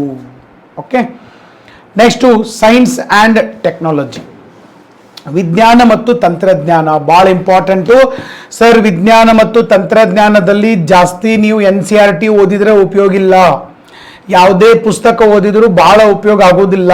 ಯಾಕಂತಂದರೆ ಇಲ್ಲಿ ಜಾಸ್ತಿ ಸರ್ ಕರೆಂಟ್ ಅಫೇರ್ಸ್ ಕೇಳಕತ್ತಾರ, ಕರೆಂಟ್ ಅಫೇರ್ಸ್ ಜಾಸ್ತಿ ಕೇಳಕತ್ತಾರ ಸೈನ್ಸ್ ಆ್ಯಂಡ್ ಟೆಕ್ನಾಲಜಿ ಒಳಗಡೆ. ಬಟ್ ಸೈನ್ಸಿಗೆ ನೀವು ಎನ್ವಿರಾನ್ಮೆಂಟ್ ಓದ್ರಿ. ಸೈನ್ಸ್ ಅಂದರೆ ವಿಜ್ಞಾನ, ಸಾಮಾನ್ಯ ವಿಜ್ಞಾನ. ಸೈನ್ಸ್ ಆ್ಯಂಡ್ ಟೆಕ್ನಾಲಜಿ ಅಂತಂದರೆ ವಿಜ್ಞಾನ ಮತ್ತು ತಂತ್ರಜ್ಞಾನ. ಓಕೆ, ಸೈನ್ಸ್ ಒಳಗಡೆ NCERT class 6th 7th 8th 9th 10th 11th 12th ಇದನ್ನು ಓದಕ್ಕೆ ಸಾಧ್ಯ ಆಗಿರ್ಬೇಕು. ಓಕೆ, ಸೊ ಅದ್ರ ಒಳಗಡೆ ಸರ್ ಕೆಮಿಸ್ಟ್ರಿ ನೋಡ್ರಿ, 11th 12thದಾಗ ಎಲ್ಲ ಓದಬೇಡ್ರಿ. 11th 12th PUC first year, PUC second year science ಅದು. ಮತ್ತು ಅದನ್ನು ಎಲ್ಲ ಚಾಪ್ಟರ್ ಓದ್ಕೋತ ಕೂತೀರಿ, ಆಮೇಲೆ CET ಬರೆಯೋಂಗೆ ಅನಿಸ್ತೈತಿ, ನೀಟ್ ಬರೆಯೋಂಗೆ ಅನಿಸ್ತೈತಿ. ಓಕೆ, ಹಂಗೆ ಮಾಡಕ್ಕೆ ಹೋಗ್ಬೇಡ್ರಿ. ಅದರಾಗ ಕೆಮಿಸ್ಟ್ರಿ ಒಳಗಡೆ ಯೂನಿಟ್ 14, ಬಯಾಲಜಿ ಒಳಗಡೆ ಯೂನಿಟ್ 4, 5, ಕೆಮಿಸ್ಟ್ರಿ ಒಳಗಡೆ ಯೂನಿಟ್ 16, ಬಯಾಲಜಿ ಒಳಗಡೆ ಯೂನಿಟ್ 8, 9, 10 ಸ್ಪೆಸಿಫಿಕ್ ಆಗಿ ನಾನು ಅದನ್ನು ಹೇಳ್ತಾ ಇದ್ದೀನಿ. ಇದನ್ನು ಬಿಟ್ಟು ಬೇರೆ ಚಾಪ್ಟರ್ ಓದಬೇಡ್ರಿ. Okay, PUC first year second year ಪುಸ್ತಕವು ಅವನ್ನೇನಾರ ನೀವು ಎಲ್ಲ ಓದಾಕತ್ರ ಡೈರೆಕ್ಟ್ ನೀಟ್ ಬರೆಯಕ್ಕೆ ಹೋಗ್ತೀರಿ. ಇಲ್ಲಾಂದರೆ ಇನ್ನೊಮ್ಮೆ CET ಬರೀತನು, ಇಂಜಿನಿಯರಿಂಗ್ ಮಾಡ್ತನು, ಮೆಡಿಕಲ್ ಮಾಡ್ತಾನೆ ಅನ್ನೋಕೆ ಶುರು ಮಾಡ್ತೀರಿ. ಓಕೆ, ಅದನ್ನು ಉಸಾವರಿ ಮಾಡಬೇಡ್ರಿ. ಇನ್ನು ರಾಜ್ಯ ಸರ್ಕಾರದ ಪುಸ್ತಕಗಳು ಸರ್ 6ರಿಂದ 10ನೇ ತರಗತಿ ಎಲ್ಲ ಪುಸ್ತಕ ಓದ್ಬಿಟ್ರೆ ಮುಗಿದವತ್ತು. ಗೋಲ್ಡ್ ಭಾರಿ ಬೆಸ್ಟ್ ಅದಾವೆ 6ರಿಂದ 10ನೇ ತರಗತಿ. ಓಕೆ, ಇನ್ನು ಇಂಗ್ಲೀಷ್ ಮೀಡಿಯಮ್ದಾಗ ಸ್ಟ್ಯಾಂಡರ್ಡ್ ಬುಕ್ ಸೈನ್ಸ್ ಆ್ಯಂಡ್ ಟೆಕ್ನಾಲಜಿಗೆ ಒಂದೇ sir, Kalpana Rajaram Spectrum publication sir. ಅವ್ರು ರೆಗ್ಯುಲರ್ ಅಪ್ಡೇಟ್ ಮಾಡ್ತಿರ್ತಾರೆ. ಸ್ಪೆಕ್ಟ್ರಮ್ ಪಬ್ಲಿಕೇಶನ್ ಓದ್ರಿ. ಅದರ ಜೊತೆಗೆ ಕನ್ನಡದಲ್ಲಿ ವಿಜ್ಞಾನ ಮತ್ತು ಸಾಮಾನ್ಯ ವಿಜ್ಞಾನಕ್ಕೆ ಕನ್ನಡದಲ್ಲಿ SMV ಗೋಲ್ಡ್ ಪಬ್ಲಿಕೇಶನ್ ಇದೆ ಸರ್. ಇದು ಜನರಲ್ ಸೈನ್ಸ್ಗೆ ಕನ್ನಡದಲ್ಲಿ. ಸೈನ್ಸ್ ಆ್ಯಂಡ್ ಟೆಕ್ನಾಲಜಿಗೆ G ಹರಿಪ್ರಸಾದ್ ಇದೆ, ಸ್ಪರ್ಧಾ ಚೈತ್ರ ಪಬ್ಲಿಕೇಶನ್, G ಹರಿಪ್ರಸಾದ್ ಅವರ ಪುಸ್ತಕ ಇದೆ. ಓಕೆ, ಸೊ ಇದನ್ನೊಂದು ಸ್ವಲ್ಪ ಮರಿಲಾರದೆ ರೆಫರ್ ಮಾಡಿರಿ. Next sir, mental ability. Mental ಎಬಿಲಿಟಿಗೆ ಯಾವ ಪುಸ್ತಕ ರೆಫರ್ ಮಾಡ್ತೀನಿ ಅನ್ನೋಕ್ಕಿಂತ ಎಷ್ಟು ಪ್ರಾಬ್ಲಮ್ ಬಿಡಿಸ್ತೀರಿ ಅನ್ನೋದು ಭಾಳ ಮುಖ್ಯ. I am very sure. ಮೊದಲೆದ್ದು ಪ್ರತಿ ದಿವಸ ಪೇಪರಲ್ಲಿ ಬರುವಂಥ ಸುಡೋಕು ಬಿಡಿಸ್ರಿ. ನೀವು ಎಷ್ಟು ಸುಡೋಕುಗಳನ್ನು ಬಿಡಿಸ್ತೀರಿ ಅಷ್ಟು ಸರ್ ನಿಮಗೆ ತಾರ್ಕಿಕ ಶಕ್ತಿ ಹೆಚ್ಚಾಗ್ತದೆ. ಸುಡೋಕುಗಳನ್ನು ಬಿಡಿಸಿದಷ್ಟು ತಾರ್ಕಿಕ ಶಕ್ತಿ ಹೆಚ್ಚಾಗ್ತದೆ. ಅದರಿಂದ ನೀವು ಲೆಕ್ಕ ಬಿಡಿಸ್ಬೋದು. ಸೊ ಅದಕ್ಕಾಗಿ ಸುಡೋಕು ಬಿಡಿಸ್ರಿ. ಇದಕ್ಕೆ ಬೆಸ್ಟ್ ಪುಸ್ತಕ ಯಾವುದಪ್ಪ ಅಂತಂದ್ರೆ RS ಅಗರ್ವಾಲ್, ಟಾಟಾ ಮ್ಯಾಗ್ರಾಯಲ್ ಪಬ್ಲಿಕೇಶನ್. ಕನ್ನಡದಲ್ಲೂ ಈಗ ಬಂದಿದೆ, ಇಂಗ್ಲೀಷಲ್ಲೂ ಬಂದಿದೆ sir. Okay, next sir mental ability ಆಯಿತು. ಇನ್ನು IR, international relations. Okay, international relations, ಅಂತಾರಾಷ್ಟ್ರೀಯ ಸಂಬಂಧಗಳು. ಇದಕ್ಕೆ ಕರೆಂಟ್ ಅಫೇರ್ಸ್ ಓದ್ಬಿಡ್ರಿ. ನಾನು ಯಾವುದೇ ಅಂತಾರಾಷ್ಟ್ರೀಯ ಸಂಬಂಧಗಳಿದ್ದುಪ್ಪ ಅಂತಂದ್ರೆ ಅದನ್ನು ಬಿಗ್ ಇಶ್ಯೂ ಮಾಡಿ ಡಿಟೇಲ್ ಅದರ ಬಗ್ಗೆ ಹೇಳಿರ್ತಾನೆ. ಆ ದೇಶದ ಮ್ಯಾಪ್ ಹಿಡ್ಕೊಂಡು, ಕರೆನ್ಸಿ ಹಿಡ್ಕೊಂಡು, ರಾಜಧಾನಿ ಹಿಡ್ಕೊಂಡು, ಪ್ರೆಸಿಡೆಂಟ್, ಪ್ರೈಮ್ ಮಿನಿಸ್ಟರ್ ಹಿಡ್ಕೊಂಡು A to Z ಕವರ್ ಮಾಡಿರ್ತಾನೆ. ಸೊ ಕರೆಂಟ್ ಅಫೇರ್ಸ್ ಓದ್ರಿ. ಅದರ ಜೊತೆಗೆ ಅಂತಾರಾಷ್ಟ್ರೀಯ ಸಂಬಂಧಗಳು ನನಗೆ ಪುಸ್ತಕನ ಬೇಕಪ್ಪ ಅಂತಂದ್ರೆ N ಹಾಲಪ್ಪ, ಭಾರಿ ಚೆನ್ನಾಗಿದೆ. N ಹಾಲಪ್ಪ ಅವ್ರ ಪುಸ್ತಕ ಇದೆ, ಕನ್ನಡದಲ್ಲಿ ಚೆನ್ನಾಗಿದೆ. ಮತ್ತು ಇಂಗ್ಲೀಷ್ ಮೀಡಿಯಮಲ್ಲಿ ನಾನು ಇಂಟರ್ನ್ಯಾಷನಲ್ ರಿಲೇಷನ್ಗೆ ಓದ್ತೀನಪ್ಪ ಅಂತಂದ್ರೆ ಪವನೀತ್ ಸಿಂಗ್ ಅಂತ ಇದೆ ಸರ್, ಪವನೀತ್ ಸಿಂಗ್. ಇವರು ಓಕೆ, ಸೊ ಡೆಲ್ಲಿಯ ಒಂದು ಪ್ರತಿಷ್ಠಿತ ಕೋಚಿಂಗ್ ಸೆಂಟ್ರಲ್ಲಿ ಮೊದಲು ಫ್ಯಾಕಲ್ಟಿ ಆಗಿದ್ದರು. WTOದಲ್ಲಿ ಕೂಡ ವರ್ಕ್ ಮಾಡಿ ಬಂದಂಥವ್ರು, ವರ್ಲ್ಡ್ ಟ್ರೇಡ್ ಆರ್ಗನೈಸೇಷನಲ್ಲಿ. ಸೊ ಅವರು ಪುಸ್ತಕ ಬರೆದಿದ್ದಾರೆ, ಪವನೀತ್ ಸಿಂಗ್ ಅಂತ ಹೇಳಿ, ಭಾಳ ಚೆನ್ನಾಗಿದೆ ಸರ್. ಇದನ್ನು ನಾವು IRಗೆ ಓದ್ಬೋದು. ಇತ್ತೀಚೆಗೆ ಅವ್ರು ಭಾಳ ಬುಕ್ ಬರೀತಾ ಇದ್ದಾರೆ. ನಾನು ಕೂಡ ಅವ್ರದ್ದೇ ಒಂದು ಬುಕ್ ತೊಗೊಂಬಂದಿದ್ದೀನಿ, ಎಲ್ಲಿದೆ. ಓಕೆ, ಸೊ ತೋರಿಸ್ತೇನೆ ನಿಮಗೆ, ಅದು ಕೂಡ ಚೆನ್ನಾಗಿದೆ sir, international relations. Okay, next current affairs. Current affairs ಅಂತ ನಿಮ್ಗೆ ಗೊತ್ತಿದೆ ಸರ್, ಆಫೀಸರ್ಸ್ ಅಡ್ಡ ಇರೋದನ್ನೇ ಕರೆಂಟ್ ಅಫೇರ್ಸ್ಗೆ. ನಮ್ಮ ಜೀವ, ನಮ್ಮ ಆತ್ಮ, ಓಕೆ, ಸೊ ನಮ್ಮ ಬ್ಲಡ್ ಸರ್ಕ್ಯುಲೇಷನ್ ಆಗೋದನ್ನ ಕರೆಂಟ್ ಅಫೇರ್ಸ್ನೇ. ಆದರೂ ಕೂಡ ನಾವು ನಮ್ದೇ ರೆಫರ್ ಮಾಡ್ರಿ ಅಂತ ನಾ ಹೇಳೋದಿಲ್ಲ. ಹಿಂದೂ ನ್ಯೂಸ್ ಪೇಪರ್ ಓದ್ರಿ ಸರ್. ಯಾರು IAS ಮಾಡ್ತಾ ಇದ್ದೀರಿ, ನಿಮಗೆ ಹಿಂದೂ ನ್ಯೂಸ್ ಪೇಪರ್ ಟಫ್ ಅನ್ನಿಸ್ತಂದ್ರೆ ಬಿಡ್ರಿ. ಭಾಳ ಕಷ್ಟಪಟ್ಟು ನೀವು ಏನೂ ಓದಕ್ಕೆ ಹೋಗ್ಬೇಡ್ರಿ, ಇಷ್ಟಪಟ್ಟು ಓದ್ರಿ ಸರ್. ಕಷ್ಟಪಟ್ಟು ಓದ್ರಿ ಏನೂ ಆಗೋದಿಲ್ಲ, ಇಷ್ಟಪಟ್ಟು ಓದ್ರಿ. ಇದು ಭಾಳ ಟಫ್ ಅನ್ಸಕತ್ರ ಬಿಟ್ಟು ಬಿಡ್ರಿ. ಇಂಡಿಯನ್ ಎಕ್ಸ್ಪ್ರೆಸ್ ಓದ್ರಿ, ಚೆನ್ನಾಗಿದೆ. ಓಕೆ, ಇಂಡಿಯನ್ ಎಕ್ಸ್ಪ್ರೆಸ್ ಓದ್ರಿ. ಅದಾದಮೇಲೆ ಸರ್ ಪ್ರಜಾವಾಣಿ ಅಂತೂ ಓದಲೇಬೇಕು, ಯಾಕಂದ್ರೆ ನಮ್ಮ ರಾಜ್ಯದ ನ್ಯೂಸ್ ಗೊತ್ತಾಗಬೇಕಲ್ಲ. ಈಗ ನೀವು IAS ಬರೆಯಕತ್ತೀರಿ ಅಂದ್ರೆ ಮತ್ತೆ KS ಬರೆಯಬೇಕಲ್ಲ, ಎಲ್ಲ ಸಿಲೆಬಸ್ ಸೇಮು. IASಗೆ ಓದಿರ್ತೀರಿ, ಮತ್ತು KS ಬರೆಯೋದೇನಿದೆ. KS ಓದಾಕತ್ತಾರ IAS ಬರೆಯತ್ತಾರ, IAS ಓದಾಕತ್ತಾರ KS ಬರೆಯತ್ತಾರ. ಓಕೆ, ರಾಜ್ಯದ ಬಗ್ಗೆ ಸ್ವಲ್ಪ ನಾಲೆಜ್ ಇರ್ಬೇಕಂದ್ರೆ ಪ್ರಜಾವಾಣಿ ಪೇಪರ್ ಓದ್ರಿ. ಪ್ರೆಸ್ ಇನ್ಫಾರ್ಮೇಷನ್ ಬ್ಯೂರೋ ವೆಬ್ಸೈಟ್ ಸ್ವಲ್ಪ ರೆಗ್ಯುಲರ್ ಆಗಿ ನೋಡ್ತಿರ್ಬೇಕು. ಆಮೇಲೆ officers Adda video plus magazine sir. ನೀವು IAS ಇಂಗ್ಲೀಷ್ ಮೀಡಿಯಮ್ದಾಗ ಬರೆದ್ರು ಆಫೀಸರ್ಸ್ ಅಡ್ಡ ವಿಡಿಯೋ ನೋಡ್ರಿ. ಯಾಕಂದ್ರೆ ಈಗ ಮೊನ್ನೆ ನಮಗೆ ಸುಡಾನ್ ಇಶ್ಯೂ ಬಂದಿತ್ತು. ಎಷ್ಟೋ ಹುಡುಗರು ಫೋನ್ ಮಾಡಿದ್ರು, ಸರ್ ಸುಡಾನ್ ಬಗ್ಗೆ, ಮಣಿಪುರ ಗಲಭೆಯ ಬಗ್ಗೆ ನಾವು ಇಂಗ್ಲೀಷ್ನಾಗ ಓದಿದ್ದೀವಿ, ಹಿಂದಿದಾಗ ಓದಿದ್ದೀವಿ, ನಮಗೇನೂ ಅರ್ಥ ಆಗಿಲ್ಲ. ನಿಮ್ಮ ವಿಡಿಯೋದಾಗ ನಮಗೆಲ್ಲ ಅರ್ಥ ಆಗ್ತದೆ. ನಿಮಗೆ ಎಲ್ಲಿ ಅರ್ಥ ಆಗ್ತದೆ ಅದು ಇಂಪಾರ್ಟೆಂಟ್. ಕನ್ನಡದಾಗ ಮೊದಲು ನಿಮ್ಗೆ ಅರ್ಥ ಆಗ್ತಿಲ್ಲೋ, ನಮ್ಮ ಮಾತೃಭಾಷೆಗಳು ಮೊದಲು ಅರ್ಥ ಮಾಡ್ಕೊಡ್ರಿ, ಆಮೇಲೆ ಅದನ್ನು ಇಂಗ್ಲೀಷ್ನಾಗ ಏನಾರು ಮಾಡಕ್ಕೆ ಬರ್ತದೆ. ಮೊದಲು ಅರ್ಥ ಆಗ್ಬೇಕಲ್ಲ ಸರ್. ಓಕೆ, ಅದಕ್ಕೆ ನೀವು ಅರ್ಥ ಆಗಬೇಕಂದ್ರೆ ದೊಡ್ಡ ದೊಡ್ಡ ಎಲ್ಲ ಇಶ್ಯೂಗಳು, IAS ಬೇಕಾದಂಥ ಇಶ್ಯೂಗಳನ್ನು ನಾನು ಕವರ್ ಮಾಡತ್ತಿರ್ತೀನಿ. ಓಕೆ, ಸೊ ಅದಕ್ಕಾಗಿ ಆಫೀಸರ್ಸ್ ಅಡ್ಡ ವಿಡಿಯೋ ರೆಗ್ಯುಲರ್ ಆಗಿ ನೋಡ್ರಿ, ಕರೆಂಟ್ ಅಫೇರ್ಸು ಪ್ಲಸ್ ನಮ್ಮ ಫ್ರೀ ಮ್ಯಾಗ್ಝಿನ್ಗಳು ಬರ್ತಾವ, ಅದನ್ನು ಕೂಡ ರೆಫರ್ ಮಾಡಕ್ಕೆ ಸಾಧ್ಯ ಆಗಿರ್ಬೇಕು. ಇನ್ನೊಂದಿದೆ ಸರ್, ನಾ ಅದನ್ನ ಈಗ ಸದ್ಯ ಹೇಳೋದಿಲ್ಲ, ಯಾವುದಪ್ಪ ಅಂತಂದ್ರೆ ವೆಬ್ಸೈಟ್ಸ್. ಓಕೆ, ಈಗೆಲ್ಲ ಆನ್ಲೈನ್ದಾಗ ಭಾಳ ಬರಕತ್ತೆ. ಸೊ ಯಾವ್ಯಾವ ವೆಬ್ಸೈಟ್ ರೆಫರ್ ಮಾಡಬೇಕು, IAS ಎಕ್ಸಾಮ್ ಬರೆಯೋರು ಅಥವಾ ದೊಡ್ಡ ದೊಡ್ಡ ಎಕ್ಸಾಮ್, ಸೆಂಟ್ರಲ್ ಗೌರ್ಮೆಂಟ್ ಎಕ್ಸಾಮ್ ಬರೆಯೋರು ರೆಗ್ಯುಲರ್ ಆಗಿ ಕೆಲವೊಂದಿಷ್ಟು ವೆಬ್ಸೈಟನ್ನು ರೆಫರ್ ಮಾಡಬೇಕು. ಅದನ್ನು ನಾನು ನಿಮಗೆ ಪ್ರಾಕ್ಟಿಕಲ್ ಆಗಿ ಮಾಡಿ ತೋರಿಸ್ತೇನೆ. ಅದಕ್ಕೊಂದು ಸಪ್ರೇಟ್ ವಿಡಿಯೋ ಮಾಡ್ತೇನೆ ಸರ್. ನೆಕ್ಸ್ಟ್ ಒಂದು ವಿಡಿಯೋ ಬರ್ತೈತಿ, ಆ ಸಪ್ರೇಟ್ ವಿಡಿಯೋದಾಗ ತೋರಿಸ್ತೇನೆ. ಯಾಕಂದ್ರೆ ಸುಮ್ಮನೆ ನಾವು ಪ್ರೆಸ್ ಇನ್ಫಾರ್ಮೇಷನ್ ಬ್ಯೂರೋ ರೆಫರ್ ಮಾಡ್ರಿ ಅಂತ ಹೇಳ್ತೀವಿ, ಹೇಳೋದು ದೊಡ್ಡದಲ್ಲ. ಎಲ್ಲಿ ಹೋಗುದು? ಪ್ರೆಸ್ ಇನ್ಫಾರ್ಮೇಷನ್ ಬ್ಯೂರೋ ಅನ್ನೋದು ದೊಡ್ಡ ಸಾಗರ ಅದು. ಅದಕ್ಕೆ ನಮ್ಮ ಕಾಂಪಿಟೇಟಿವ್ ಎಕ್ಸಾಮ್ ಬೇಕಾದಂಥ ಮಟೀರಿಯಲ್ ಎಲ್ಲಿದಾವ, ದಿವಸ ಎಲ್ಲಿ ಅಪ್ಡೇಟ್ ಆಗ್ತಾವ, ಅದನ್ನು ನಿಮಗೆ ನಾನು ತೋರಿಸ್ಕೊಡ್ತೇನೆ. ಅದನ್ನು ಗೂಗಲ್ದಾಗ ಹೋಗಿನ ಲೈವ್ದಾಗನೇ ನಾನು ನಿಮಗೆ ತೋರಿಸ್ಕೊಡ್ತೇನೆ. ನೆಕ್ಸ್ಟ್ ವಿಡಿಯೋನ ಅದ್ರ ಬಗ್ಗೆ ಮಾಡ್ತೇನೆ.